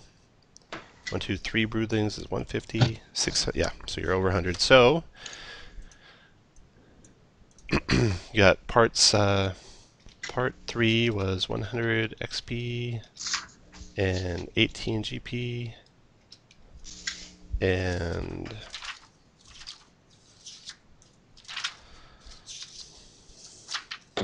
part 3 had potion poison resistance, but use that, so there's no need to track it. Snakes in the Brain Story Award, which went to Olvir. And that was number 3 story. That's what that does. Snakes in the Brain. And then, oh, and 3 was Emerald Enclave. So if you're on Emerald Enclave, you got 1 renown. And my number is 5911. Oops. Well, wasn't the last... So there were no missions that gave Harper renown? The last was Harper's. Okay, good. Yep. And let's see. What else? Oh, and 5 downtime. Okay, that's part 3. And then part 4. It is 100 XP, 14 GP, I think.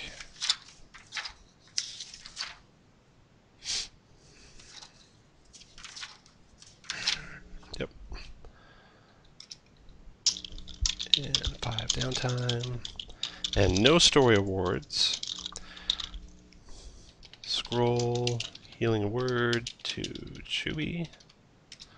Scroll, protection, evil, good to Tep. And 1 renown to order.